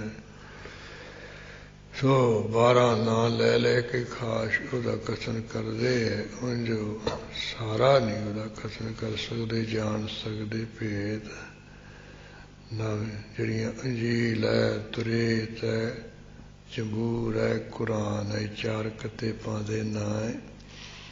ਇਹ ਚਾਰ ਕਿਤਾਬਾਂ ਵੀ ਉਹਦਾ ਭੇਦ ਨਹੀਂ ਜਾਣ ਸਕਦੀਆਂ ਹਨ। ਰੂਪ ਰੰਗ ਨ ਜਾਤ ਪਾਤ, ਹਾਂ, ਜਿਸ ਪਰਮੇਸ਼ਰ ਦਾ ਕੋਈ ਖਾਸ ਰੂਪ ਆਕਾਰ ਨਹੀਂ, ਖਾਸ ਲਾਲ ਪੀੜਾ ਰੰਗ ਨਹੀਂ ਹੈ, ਨਾ ਕੋਈ ਖਾਸ ਜਾਤ ਹੈ, ਜਾਤੀ ਹੈ, ਨਾ ਕੋਈ ਪਾਤ ਬਰਾਦਰੀ ਹੈ, ਪੰਗਤੀ ਹੈ। ਸੋ ਜਾਣਈ ਕਿਹ ਜੇਬ, ਕਹਿੰਦੇ ਜੇਬ ਕੇ ਜਿਸ ਤਰ੍ਹਾਂ ਦਾ ਕੋਈ ਪਰਮੇਸ਼ਰ ਹੈਗਾ ਉਸਨੂੰ, ਸੋ ਉਸਨੂੰ ਕਿਸ ਤਰ੍ਹਾਂ ਕੋਈ ਜਾਣ ਸਕਦਾ ਹੈ। ਜਾਂ ਸੋ ਜਾਣੇ ਕਹਿ ਜੀ, ਉਸਦੀ ਜਿਹੜੀ ਸੋਭਾ ਹੈ ਉਹਨੂੰ ਕਿਸ ਤਰ੍ਹਾਂ ਕੋਈ ਜਾਣ ਸਕਦਾ ਹੈ। ਉਹਦੀ ਸੋਭਾ ਨੂੰ ਜਾਣ ਕੇ ਕਿਵੇਂ ਕੋਈ ਬਿਆਨ ਕਰ ਸਕਦਾ ਹੈ। ਤਾਤ ਮਾਤ ਨਾ ਜਾਤ ਜਾ ਕਰ, ਜਾ ਕਰ ਕੀਏ ਜਿਸ ਦਾ ਕੋਈ ਖਾਸ ਤਾਤ ਕੀ ਪਿਤਾ ਨਹੀਂ ਹੈ, ਖਾਸ ਕੋਈ ਮਾਤ ਮਾਤਾ ਨਹੀਂ ਹੈ, ਜਾਤ ਕੀਏ ਜਾਣਿਆ ਜਾਂਦਾ। ਜਨਮ ਮਰਨ ਬਿਹੀ, ਤੇ ਜੰਮਣ ਤੇ ਮਰਨ ਤੋਂ ਵਿਹੀਨ ਕੀਏ ਰਹਿਤ ਹੈ ਪਰਮੇਸ਼ਰ। ਚੱਕਰ ਬਕਰ ਫਿਰੈ ਚਤਰ ਚੱਕ, ਉਹਦਾ ਜਿਹੜਾ ਕਹਿੰਦੇ ਚੱਕਰ ਹੈ ਨਾ, ਬਕਰ ਕੀਏ ਟੇਢਾ ਕਾਲ ਰੂਪ ਜਾਂ ਹੁਕਮ ਰੂਪ ਜਿਹੜਾ ਟੇਢਾ ਚੱਕਰ ਹੈ, ਉਹ ਚਾਰੇ ਤਰਫੀ ਹੁਕਮ ਉਹਦਾ ਫਿਰ ਰਿਹਾ ਹੈ। ਮਨ ਮਾਨਈ ਪੁਰ ਤੀਨ, ਇਸ ਕਰਕੇ ਉਹਦੇ ਹੁਕਮ ਰੂਪੀ ਚੱਕਰ ਨੂੰ ਤਿੰਨੇ ਲੋਕ ਜਿਹੜੇ ਹੈ, ਤਿੰਨੇ ਪੁਰੀਆਂ ਦੇ ਲੋਕ ਹੈ, ਮਾਨ ਹੀ ਕੀਏ ਮੰਨਦੇ ਹਨ, ਸਤਿਕਾਰ ਦਿੰਦੇ ਹਨ। ਮਾਨੀ ਈੜੀ ਨਾਲ ਹੈ, ਈੜੀ ਨਾਲ ਮੁੱਖ ਪਾਠ ਹੈ। ਹਾਂ, ਔਰ ਇਹ ਤਾਂ ਹਾਂਜੀ ਇਹ ਔੜੇ ਇੱਥੇ ਊੜੇ ਨਾਲ ਛਪਿਆ, ਔਰ ਉਹ ਕਨੌੜੇ ਨਾਲ ਮੁੱਖ ਪਾਠ ਹੈ, ਦੂਜਾ ਔਰ ਊੜੇ ਨਾਲ ਵੀ ਆਉਂਦਾ ਹੈ। ਉਸ ਕਰਕੇ ਉਹ ਮਾਤਰਾ ਦੇ ਭੇਦ ਨਾਲ ਜੇ ਊੜਾ ਵੀ ਇੱਕ ਮਾਤਰਾ 'ਚ ਆ ਜਾਂਦਾ ਹੈ, ਜੇ ਉਧਰ ਕਨੌੜਾ ਲੱਗਿਆ ਉਹ ਵੀ ਇੱਕ ਮਾਤਰਾ ਦੀ ਗਿਣਤੀ ਵਿੱਚ ਆਉਂਦਾ ਹੈ। ਇਸ ਤਰ੍ਹਾਂ ਔਰ ਜਿਹੜਾ ਕਨੌੜੇ ਨਾਲ ਮੁੱਖ ਹੈ, ਦੂਜਾ ਗੌਣੀ ਪਾਠ ਊੜੇ ਨਾਲ ਮੰਨ ਲੈਣਾ ਹੈ, ਉਹ ਵੀ ਸ਼ੁੱਧ। ਇਸ ਤਰ੍ਹਾਂ ਚੱਕਰ ਬੱਕਰ ਨਾਲ ਟੇਢੇ ਦਾ ਹੁੰਦਾ ਹੈ। ਹਾਂਜੀ, ਚੱਕਰ ਬਕਰ ਫਿਰੈ ਚਤਰ ਚੱਕ, ਹਾਂ, ਚਤਰ ਚਾਰੇ ਚੱਕਾਂ ਵਿੱਚ ਹੀ ਉਹਦਾ ਜਿਹੜਾ ਏਕਾਰ ਰੂਪੀ ਹੁਕਮ ਰੂਪੀ ਟੇਢਾ ਚੱਕਰ ਫਿਰ ਰਿਹਾ ਹੈ। ਮਾਨਈ ਪੁਰ ਤੀਨ, ਇਸ ਤਰ੍ਹਾਂ ਉਹਦੇ ਹੁਕਮ ਰੂਪੀ ਚੱਕਰ ਨੂੰ ਤਿੰਨਾਂ ਲੋਕਾਂ ਦੇ ਜਿਹੜੇ ਜੀਵ ਹੈ ਉਹ ਮੰਨਦੇ ਹੈ, ਸਤਿਕਾਰ ਦਿੰਦੇ ਹੈ। ਲੋਕ 14 ਕੇ ਬਿਖੈ, ਜਿਹੜੇ 14 ਲੋਕ ਹਨ, 14 ਪੁਰੀਆਂ ਉਹਨਾਂ ਦੇ ਵਿਚਕਾਰ ਜਗ ਜਾਪ ਹੀ ਜਿਹ ਜਾਪ, ਜਿੰਨੇ ਜਗ ਕੀਏ ਜੀਵ ਹੈ ਜਿਸ ਦੇ ਜਾਪ ਨੂੰ ਜਪਦੇ ਹਨ। ਇੱਥੇ ਜਗ ਦਾ ਪ੍ਰਕਰਨ ਅਰਥਾਰ ਜੀਵ ਪਾ ਅਰਥ ਹੈ। ਜਾਂ ਲੋਕ 14 ਕੇ ਵਿਖੇ ਦੂਜੇ ਰੂਪ ਦੇ ਵਿੱਚ 14 ਲੋਕਾਂ ਦੇ ਜਿੰਨੇ ਸੰਸਾਰ ਹੈ, 14 ਲੋਕਾਂ ਵਾਲਾ ਜਿਹੜਾ ਸੰਸਾਰ ਦੇ ਵਿੱਚ ਜਿਸ ਦੇ ਜਾਪ ਨੂੰ ਸਾਰੇ ਜਪਦੇ ਹੈ, ਫਿਰ ਸਾਰਾ ਉੱਪਰੋਂ ਲਾਉਣਾ ਪਊਗਾ। ਪਰ ਜੇ ਜਗ ਦਾ ਅਰਥ ਜੀਵ ਲਾ ਲਈਏ ਪ੍ਰਕਰਨ ਅਨੁਸਾਰ, ਅਰਥ ਕਰਨ ਵਿੱਚ ਕੋਈ ਉੱਪਰੋਂ ਗ੍ਰਹਿਣ ਦੀ ਲੋੜ ਨਹੀਂ ਰਹਿੰਦੀ ਹੈ। 14 ਲੋਕਾਂ ਦੇ ਵਿੱਚ ਹੀ ਜਿਸ ਦੇ ਜਗੀਏ ਜੀਵ ਜਾਪਦੇ ਤਾਈ ਜਪਦੇ ਭਾਵ ਸਾਰੇ ਲੋਕਾਂ ਦੇ ਜੀਵ ਉਸ ਦੇ ਜਾਪ ਨੂੰ ਜਪ ਰਹੇ। ਜੋ ਬੋਲਤ ਹੈ ਬਿਨ ਬੀਨ ਫਕੀਰ ਸੋ ਬਿਨ ਹਰ ਜਾਪਤ ਹੈ ਨਹੀਂ ਹੋਰ। ਭਾਵੇਂ ਮੱਛੀਆਂ ਭਾਵੇਂ ਪੰਛੀ ਹੈ, ਜੋ ਬੋਲਦੇ ਐ ਸਭ ਉਸੇ ਦਾ ਜਾਪ ਕਰ ਰਹੇ ਹਨ। ਆਦਿ ਦੇਵ ਅਨਾਦ ਮੂਰਤ, ਫਿਰ ਆਦਿ ਦੇਵ ਹੈ, ਸਭ ਤੋਂ ਮੁੱਢਲਾ ਪ੍ਰਕਾਸ਼ਕ ਹੈ ਉਹ ਸੋਮ ਪ੍ਰਕਾਸ਼ ਹੈ। ਫਿਰ ਅਨਾਦਿ ਸਰੂਪ ਆਦਿ ਤੋਂ ਉਤਪਤੀ ਤੋਂ ਰਹਿਤ ਸਰੂਪ ਹੈ। ਥਾਪਿਓ ਸਭੈ ਜਿਹ ਥਾਪ, ਜਿੰਨੇ ਥਾਪ ਕੀਏ ਬਣਾਓ ਹੈ ਉਹ ਸਭ ਉਸੇ ਨੇ ਕਹਿੰਦੇ ਥਾਪਿਓ ਕੀ ਥਾਪੇ ਹੋਏ। ਥਾਪਿਓ ਸਭੈ ਜੈ ਥਾਪ, ਜਿੰਨੇ ਕਹਿੰਦੇ ਥਾਪਿਓ ਕੀਏ ਥਾਪ ਕੀਏ ਪਸਾਰੇ ਹੈ ਸਭ ਉਸੇ ਨੇ ਥਾਪਿਓ ਕੀਏ ਪਸਾਰੇ ਹੋਏ। ਸਾਰੇ ਖਿਲਾਰੇ ਉਸ ਪਰਮੇਸ਼ਰ ਨੇ ਖਿਲਾਰੇ ਹੋਏ ਹਨ। ਪਰਮ ਰੂਪ ਪੁਨੀਤ ਮੂਰਤ, ਫਿਰ ਪਰਮ ਰੂਪ ਹੈ, ਬਹੁਤ ਵੱਡੇ ਆਕਾਰ ਵਾਲਾ ਹੈ। ਹਰ ਇੱਕ ਰੋਮ ਦੇ ਵਿੱਚ ਕਰੋੜਾਂ ਕਰੋੜਾਂ ਅਕਾਲ ਪੁਰਖ ਕੀ ਦੇਹ ਮੈਂ ਕੋਟਿਕ ਵਿਸ਼ਨ ਮਹੇਸ਼ ਕੋਟ ਇੰਦਰ ਬ੍ਰਹਮਾ ਕਿਤੇ ਰਵ ਸਸ ਕੋਟ ਜਲੇਸ਼ ਜਿਵੇਂ ਕਿਹਾ ਬਹੁਤ ਵੱਡੇ ਆਕਾਰ ਵਾਲਾ ਹੈ। ਇੱਕ ਇੱਕ ਰੋਮ ਦੇ ਵਿੱਚ ਕਰੋੜਾਂ ਕਰੋੜਾਂ ਉਹਦੇ ਬ੍ਰਹਮੰਡ ਹਨ।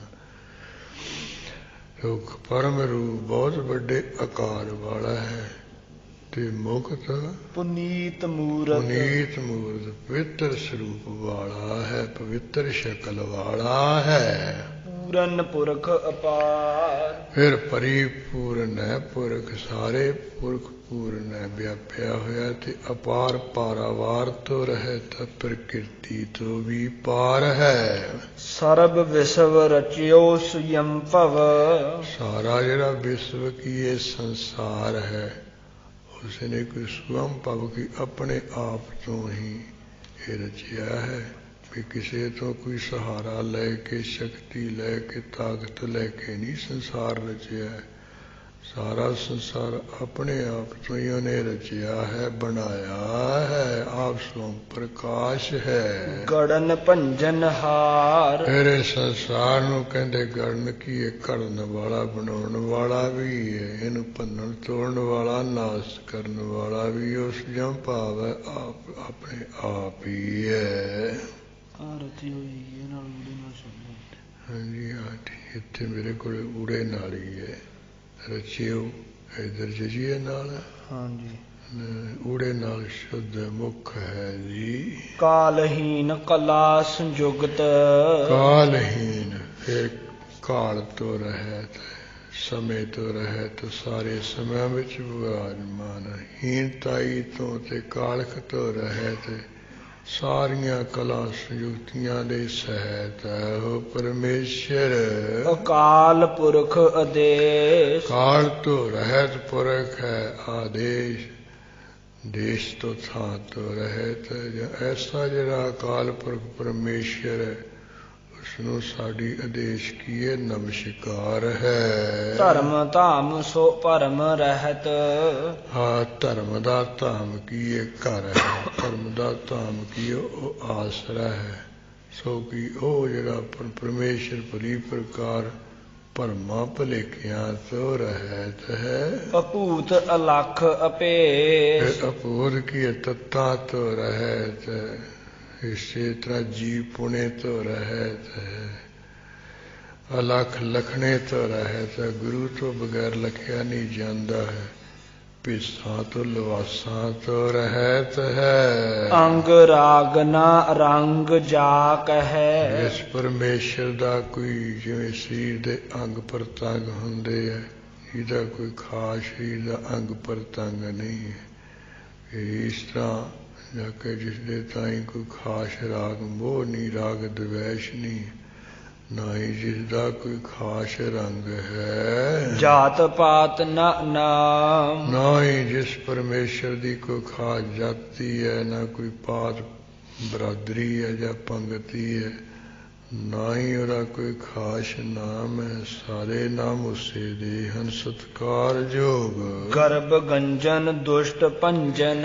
फिर हंकार दे तोड़न वाला, हंकार दे नाश करन वाला, हंकारियां नूं भी गंजन नाश करन वाला है, ते दुष्टां नूं भी भंजन किए नाश करन वाला है।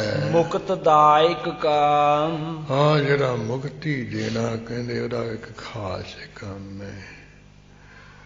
इस तरह संत जो दाता मुक्त को, संत राम जो दाता मुक्त को संत जो पावे ना, ਉਹਦਾ खास काम देना स्वतंत्रता आज़ादी देना है। 84 ਲੱਖ ਜੀ योनी चों कढ़ के ਉਹਨੂੰ ਸੁਤੰਤਰ कर देना, ये परमेश्वर ਦਾ खास काम है। मुक्तदायक काम। इसे तरह कामना पूरियां कर देनियां ते मुक्ति देनी। आप रूप अमीक अन उस्तत। धर्मर्थ काम मोख बख्श देनी।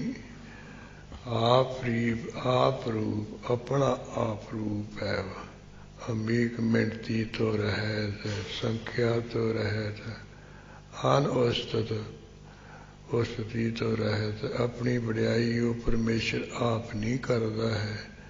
जिवें आ फुकरे बंदे अपनियां शेखियां आप ही मरी जाते, रब नहीं मारता, तो मैं यह जा उस्तति तो रहत, अपनी बड़ियाई शेखी नहीं मारदा है। एक पुरख अवधूत। फिर एक पुरख है, एका पुरख सवाई नार, बाकी सारिਆਂ ਵਿੱਚ ਉਹਦੀ चेतन सत्ता आई हुई है। फिर अवधूत शुद्ध स्वरूप है, ते बरकत अवधूत की त्यागी भी है, बरकत भी है, ਉਹਦੇ ਵਰਗਾ कोई बरकत भी है नहीं है। बाकी तो कह दिंदे बरकत, ਜਦੋਂ ਆ ਪੁੱਛਦੇ ਵੀ ਆ ਗੱਡੇ ਕਿਹਦੇ ਲੱਦੇ ਜਾਂਦੇ ਆ, ਕਹਿੰਦੇ ਬਰਕਤਾਂ ਦੇ। ਇਹੋ ਜਿਹੀ ਬਰਕਤ ਹੈ ਵੀ ਬੜੇ ਬੜਿਆਂ ਤਗੜਾ ਲੰਗਲਾਣਾ ਪਸਾਰਾ ਪਸਾਰਿਆ, ਉਹ ਨਾਂ ਰਖਾਇਆ ਵੀ ਇਹ ਸੰਤ ਤਾਂ ਵੀ ਮਹਾਂਪੁਰਖ ਤਾਂ ਬਰਕਤ ਹੈ, ਇਹਨਾਂ ਨੂੰ ਤਾਂ ਕੁਝ ਨਹੀਂ ਹੈ ਲੋਭ ਲਿਵਸਾ। परमेश्वर ऐसा अवधूत शुद्ध है, बरकत है, ਉਹਨੂੰ ਕੋਈ ਕਿਸੇ ਦੇ ਨਾਲ ਨਹੀਂ ਹੈ ਵੀ ਇਹ ਵੀ ਆ ਵੀ मैं इकट्ठा कर ला, आ भी इकट्ठा करना। इस करके अवधूत है, वो पूर्ण बरकत है, सारे पासे तो त्यागी बरागी है। गर्भ गंजन सर्ब भंजन। फिर हंकार नू नाश करने वाला है, हंकारियां नू नाश कर देने वाला है, ते सारियां बाकियां जीवां नू भी नाश कर देने वाला है। आदि रूप वसूत। फिर आदि रूप है, मुढ़ला स्वरूप है, भाव सब तो पहला रूप है। असूत ते सारियां मर्यादा दे विचों मिलिया होया है, हर एक जिहड़ी चंगी मर्यादा उहदे विचों मिलिया होया है। असूत इस तरह सूत ना पुत्र दा हुंदा है, जे वो किसी दा पुत्र नहीं है ते ना ਉਹਦਾ कोई पुत्र है, ना तो सबाब न माए किंतु जाया, वो किसी का पुत्र नहीं है। दूजे रूप दे विच जिहड़े कोई विद्वान है, संत साईं दे लाडले, संत साईं दे पूत कह के वडियाई कर दिंदे, उंज जो किसी का पुत्र नहीं, ना ਉਹਦਾ कोई खास पुत्र है। या इसे तरह असूत है, जिवें असीं कहने भी तू माड़ा जिहा सुधरदा नहीं तो तेनों सूत करना पऊ, ठीक करना पऊगा, थोड़ा बहुता सेवा टहल करके चना चबा के चाटा छका के भी ਉਹਨੂੰ कोई सूत नहीं कर सकता है, ठीक नहीं सुधार नहीं सकता। असूत है, वो अपनी मन मर्जी का मालिक है, जिवें ठीक लगता उवें करदा, भी वो पूछना मसलत है, जो कुछ करे सो आपा करे। वो जो कुछ करता विशेष करके सूत करता, ठीक करता, गलत नहीं करता है। मनुख नूं कई बार लगता भी ये नहीं ठीक किया है। जिवें कोई जिमींदार वो बोड़ के दरख्त हेठ बैठा सी, सामने सी मतीरियां दा खेत जा, ਦੇਖ ਦੂ ਕਿ ਕਹਿੰਦਾ ਵੀ ਯਾਰ ਰੱਬ ਨੇ ਠੀਕ ਨਹੀਂ ਕੀਤਾ, ਸੋਧ ਨਹੀਂ ਕੀਤਾ ਹੈ, ਗਲਤ ਕੀਤਾ ਹੈ। ਆ ਜਿਹੜੀ ਬੇਰੀ ਇਹਨੂੰ ਕਿੱਡੇ ਕਿੱਡੇ ਲਾਏ ਹੋਇਆ ਮਤੀਰੇ ਬੈਠੇ, ਆ ਏਡਾ ਵੱਡਾ ਦਰਖਤ ਹੈ, ਇਹਨੂੰ ਭੋਰਾ ਭੋਰਾ ਨਿੱਕੀਆਂ ਨਿੱਕੀਆਂ ਗੋਲਾਂ ਜਿਹੀਆਂ ਲਾਈਆਂ, ਇਹ ਨਹੀਂ ਠੀਕ ਕੀਤਾ ਹੈ। ਉਹ ਸਿਰ ਤੇ ਮੁੜਕਾ ਜਾਇਆ ਸੀ, ਪੱਗ ਜੀ ਲਾਈ ਬੈਠਾ ਸੀ, ਤੇ ਉਹ ਕੱਚੀ ਜੀ ਗੋਲ ਜਿਹੜੀ ਆ ਕੇ ਸਿਰ 'ਚ ਵੱਜੀ। ਹੁਣ ਉਹ ਕੱਚੀ ਸੀ, ਭਾਰੀ ਹੁੰਦੀ ਹੈ, ਵੱਜੀ ਟੁੱਟਣ 'ਚ ਤੇ ਵਾਹਵਾ ਸਾਰੀ ਸੱਟ ਜੀ ਲੱਗ ਗਈ। ਕਹਿੰਦਾ ਵੀ ਰੱਬਾ ਤੂੰ ਠੀਕ ਕੀਤਾ, ਸੂਤ ਹੀ ਕੀਤਾ। ਇਹ ਕਹਿੰਦਾ ਇੱਥੇ ਲਾਏ ਭੱਜਦਾ ਮਤੀਰਾ ਪਾਲ ਕਿਰਿਆ ਹੋ ਜਾਣੀ ਸੀ। ਠੀਕ ਹੈ, ਕਹਿੰਦੇ ਤੂੰ ਇੱਥੇ ਉੱਥੇ ਚੀਜ਼ ਹੀ ਲਾਇਆ, ਧਰਤੀ ਤੇ ਲਾਇਆ, ਇੱਥੇ ਨਹੀਂ ਲਾਇਆ। ਉਹ ਜੋ ਕੁਛ ਉਹਨੇ ਕੀਤਾ ਸੂਤ ਕੀਤਾ, ਠੀਕ ਕੀਤਾ, ਠੀਕ ਹੀ ਬਣਾਇਆ ਹੈ। ਅੰਗਹੀਨ ਅਭੰਗ ਅਨਾਤਮ, ਫਿਰ ਤੂੰ ਅੰਗ ਤੋਂ ਰਹਿਤ ਹੈ। ਹਾਂ, ਜਿਵੇਂ ਸਰੀਰ ਦੇ ਅੰਗ ਪ੍ਰਤੰਗ ਹੈ, ਛੋਟੇ ਹੁੰਦੇ ਆ, ਬੁੱਢੇ ਹੁੰਦੇ, ਵੱਡੇ ਨੂੰ ਅੰਗਾਂ ਕਹਿ ਦਿੰਦੇ ਆ, ਜਿਹੜੇ ਛੋਟੇ ਹੁੰਦੇ ਉਹਨਾਂ ਨੂੰ ਪ੍ਰਤੰਗ, ਜਿਵੇਂ ਆ ਨੂੰ ਜੇ ਹਨ। ਇਹਨਾਂ ਅੰਗਾਂ ਪ੍ਰਤੰਗਾਂ ਤੋਂ, ਉਂਗਲੀਆਂ ਤੋਂ ਤੂੰ ਰਹਿਤ। ਅੰਗ ਨੋਰੇ ਦਾ ਰਹੀ ਹੁੰਦਾ, ਹਿਰਦੇ ਤੋਂ ਤੂੰ ਰਹਿਤ ਹੈ। ਤੇ ਅਪੰਗ ਨਾਸ ਤੋਂ ਰਹਿ, ਟੁੱਟਣ ਤੋਂ ਰਹਿਤ ਹੈ। ਫਿਰ ਤੂੰ ਅਨਾਤਮ ਹੈ। ਅਨਾਤਮ ਸਰੀਰਾਂ ਦੇ ਤੂੰ ਰਹਿਤ ਹੈ। ਇਸੇ ਤਰ੍ਹਾਂ ਆਤਮਾ ਸਾਰਿਆਂ ਦਾ ਆਸਰਾ ਹੁੰਦਾ। ਉਹ ਇਸ ਤਰ੍ਹਾਂ ਜਿਹੜਾ ਅਨਾਤਮ ਪੁਣਾ ਤੋਂ ਰਹਿਤ ਹੈ, ਸਾਰਿਆਂ ਦਾ ਤੂੰ ਆਤਮ ਹੈ। ਅਨਾਤਮ ਨੂੰ ਅਗਿਆਨ ਪੁਣੇ ਤੋਂ ਤੂੰ ਰਹਿਤ ਹੈ। ਆਤਮ ਨੂੰ ਮਨ ਦਾ ਵੀ ਹੁੰਦਾ ਹੈ। ਉਹ ਆਤਮਾ ਪਰਮਾਤਮਾ ਇੱਕੋ ਕਰਾ। ਇਸ ਤਰ੍ਹਾਂ ਕਹਿੰਦੇ ਤੂੰ ਮਨ ਤੋਂ ਵੀ ਰਹਿਤ ਹੈ। ਹਾਂ, ਅਨਾਤਮ ਨੂੰ ਜੀਵ ਪੁਣੇ ਦਾ ਹੁੰਦਾ, ਜੀਵ ਪੁਣੇ ਤੋਂ ਤੂੰ ਰਹਿਤ ਹੈ। ਇਸੇ ਤਰ੍ਹਾਂ ਤੂੰ ਬੇਅੰਤ ਸਰੂਪ ਵਾਲਾ ਹੈ। ਏਕ ਪੁਰਖ ਅਪਾਰ, ਤੂੰ ਇੱਕੋ ਪੁਰਖ ਹੈ ਤੇ ਪਾਰਾਵਾਰ ਤੋਂ ਰਹਿਤ, ਪ੍ਰਕਿਰਤੀ ਤੋਂ ਪਾਰ ਹੈ। ਸਰਬ ਲਾਇਕ ਸਰਬ ਕਾਇਕ, ਇਹ ਸਾਰਿਆਂ ਦੇ ਤੂੰ ਮਾਰਾ ਮੰਨਣ ਯੋਗ ਹੈ। ਸਰਬ ਲਾਇਕ, ਸਭ ਦੇ ਲਾਇਕ ਹੋ, ਮੰਨਣ ਯੋਗ ਹੋ। ਇਹ ਸਭ ਤਰ੍ਹਾਂ ਕਰਕੇ ਤੂੰ ਲਾਇਕ ਹੈ, ਯੋਗ ਹੈ। ਸਾਰਿਆਂ ਦਾ ਤੂੰ ਕਾਇਕ, ਨਾਸ ਕਰਤਾ ਹੈ। ਸਰਬ ਕੋ ਪ੍ਰਿਤਪਾਲ, ਫਿਰ ਸਾਰਿਆਂ ਦਾ ਤੂੰ ਪਾਲਣਾ ਪੋਸ਼ਣਾ ਕਰਨ ਵਾਲਾ। ਪਾਖਣ ਕੀਟ ਗੋਤ ਹੋਏ ਰਹਿਤਾ, ਤਾਹੇ ਤਾਜੋ ਮਾਰਗ ਨਾਹੀ। ਜਲ ਮੈਂ ਜੰਤੂ ਪਾਏ ਕਹ ਤਿਨੈ ਫਿਰ ਰੋਜੀ ਦੇ। ਇਸ ਤਰ੍ਹਾਂ ਸੈਲ ਪੱਥਰ ਮੈਂ ਜੰਤੂ ਪਾਏ ਤਾਂ ਕਾਰਜਿਕ ਆਗਿਆ ਕਰ ਧਰਿਆ। ਸਾਰਿਆਂ ਨੂੰ ਰੋਜੀ ਦੇ ਕੇ ਤੂੰ ਪਾਲਣ ਪੋਸ਼ਣ ਕਰਨ ਵਾਲਾ ਹੈ। ਸਰਬ ਗੰਤਾ ਸਰਬ ਹੰਤਾ, ਇਹ ਸਾਰਿਆਂ ਥਾਵਾਂ ਵਿੱਚ ਤੂੰ ਮਾਰਾ ਗੰਤਾ ਕੀ ਗਵਨ ਕਰਨ ਵਾਲਾ, ਚਲੇ ਜਾਣਾ ਪਹੁੰਚ ਰੱਖਣ ਵਾਲਾ ਹੈ। ਤੇ ਸਾਰਿਆਂ ਦਾ ਤੂੰ ਮਾਰਾ ਅੰਤਾ ਕੀ ਨਾਸ ਕਰਨ ਵਾਲਾ ਹੈ। ਸਰਬ ਤੇ ਅਨਭੇਖ, ਫਿਰ ਸਾਰਿਆਂ ਭੇਖਾਂ ਤੋਂ ਤੂੰ ਰਹਿਤ ਹੈ। ਜਿਵੇਂ ਦੁਨੀਆ ਦੇ ਲੋਕ ਪਖੰਡ ਦਾ ਭੇਖ ਜਿਹਾ ਬਣਾਉਂਦੇ, ਉਹ ਪਖੰਡ ਵਾਲੇ ਭੇਖਾਂ ਤੋਂ ਤੂੰ ਰਹਿਤ ਹੈ। ਪਖੰਡ ਦੇ ਪਰਦਿਆਂ ਨੂੰ ਤੂੰ ਵਿਸ਼ੇਸ਼ ਕਰਕੇ ਪਾੜ ਦੇਣ ਵਾਲਾ ਹੈ। ਸਰਬ ਸ਼ਾਸਤਰ ਨਾ ਜਾਣਹੀ, ਜਿਹੜੇ ਸਾਰੇ ਸ਼ਾਸਤਰਾਂ ਦੇ ਕਰਤੇ ਹਨ ਉਹ ਵੀ ਨਹੀਂ ਜਾਣ ਸਕਦੇ। ਸ਼ਾਖ ਨਿਆਏ ਵਿਦਾਂਤ ਜੋਗ ਪਤੰਜਲ ਆਦਿਕ ਜਿੰਨੇ ਸ਼ਾਸਤਰ ਉਹ ਜਾਣ ਨਹੀਂ ਸਕਦੇ ਹਨ। ਰੂਪ ਰੰਗ ਅਰ ਰੇ, ਜਿਸ ਵਾਹਿਗੁਰੂ ਦਾ ਜਿਹੜਾ ਰੂਪ ਆਕਾਰ ਹੈ ਉਹ ਵੀ ਸਾਰੇ ਸ਼ਾਸਤਰ ਨਹੀਂ ਸਮਝਾ ਸਕਦੇ। ਜਿਸ ਦਾ ਉਹਦਾ ਰੰਗ ਹੈ, ਗੌਰ ਹੈ ਕਿ ਸ਼ਿਆਮ ਹੈ, ਇਹ ਰੰਗ ਕਾਲਾ ਪੀੜਾ, ਇਹ ਵੀ ਨਹੀਂ ਜਾਣ ਸਕਦੇ ਹਨ।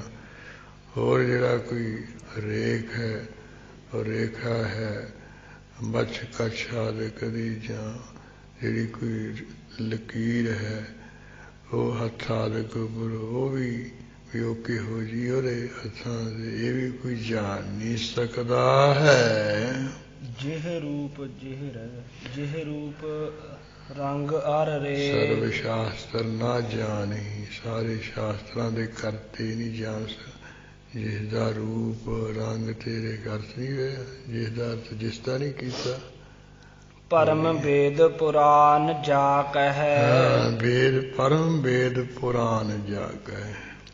चारे वेद 18 पुराण जा कह की जिस दे ताई नेत भाखत नित। अर्थ वास्ते परम नेत नेत भाखत नित परम बड़ा ते नेत नेत की बेअंत बेअंत करके भगत की ये कहते हैं भी परमेश्वर बहुत बड़ा है, परमेश्वर बहुत बड़ा है, परमेश्वर बहुत बेअंत है, बहुत बेअंत है।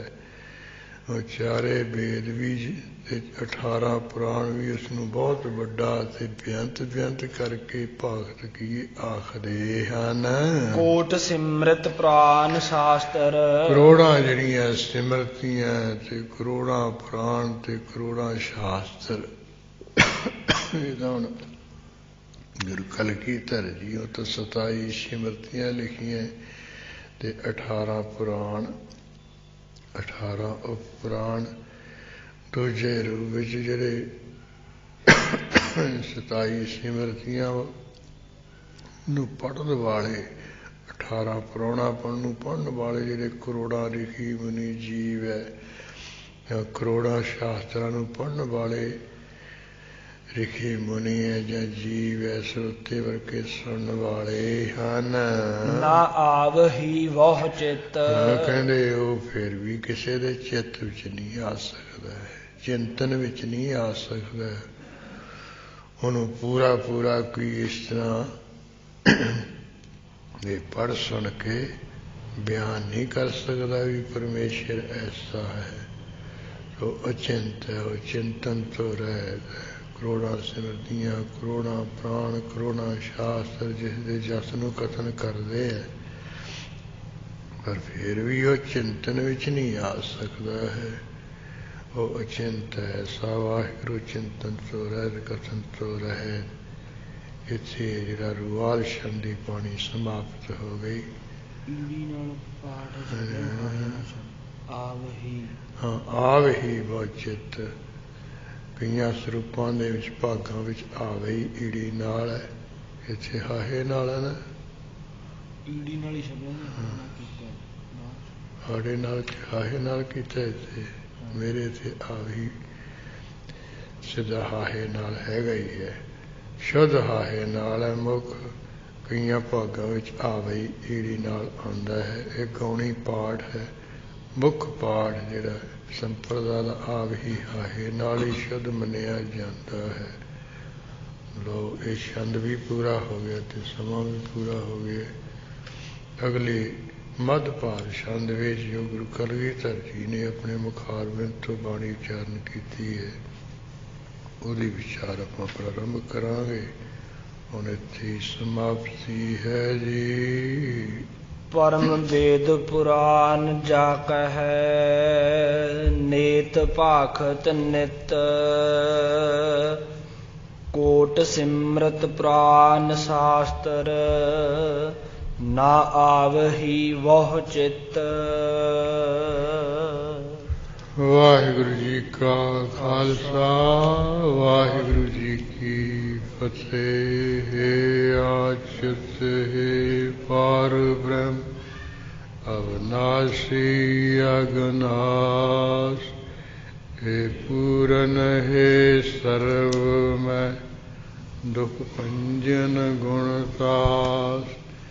हे संगी हे निरंकार हे निर्गुण सब टेक। हे गोविंद हे गुण निधान त्यांके सदा विवेक। हे अपरंपर हर हरे है पी होवनहार। हे संतां कै सदा संग निदाराधार। हे ठाकुर हाँ दासरो निर्गुण गुण नहीं कोई। नानक दीजै नाम दान राखो ही है परोय। आए प्रभु शरणागति कृपा निध दयाल। एक अखर हर मन वसत नानक होत निहाल। वाहिगुरु नाम जिहाजे है चढ़े सो चरे पार। जो सरदा कर से बंदे रूपारे उचारन हार। जो सरदा कर से बंदे रूपारे उचारन हार। तुम ठाकुर तुम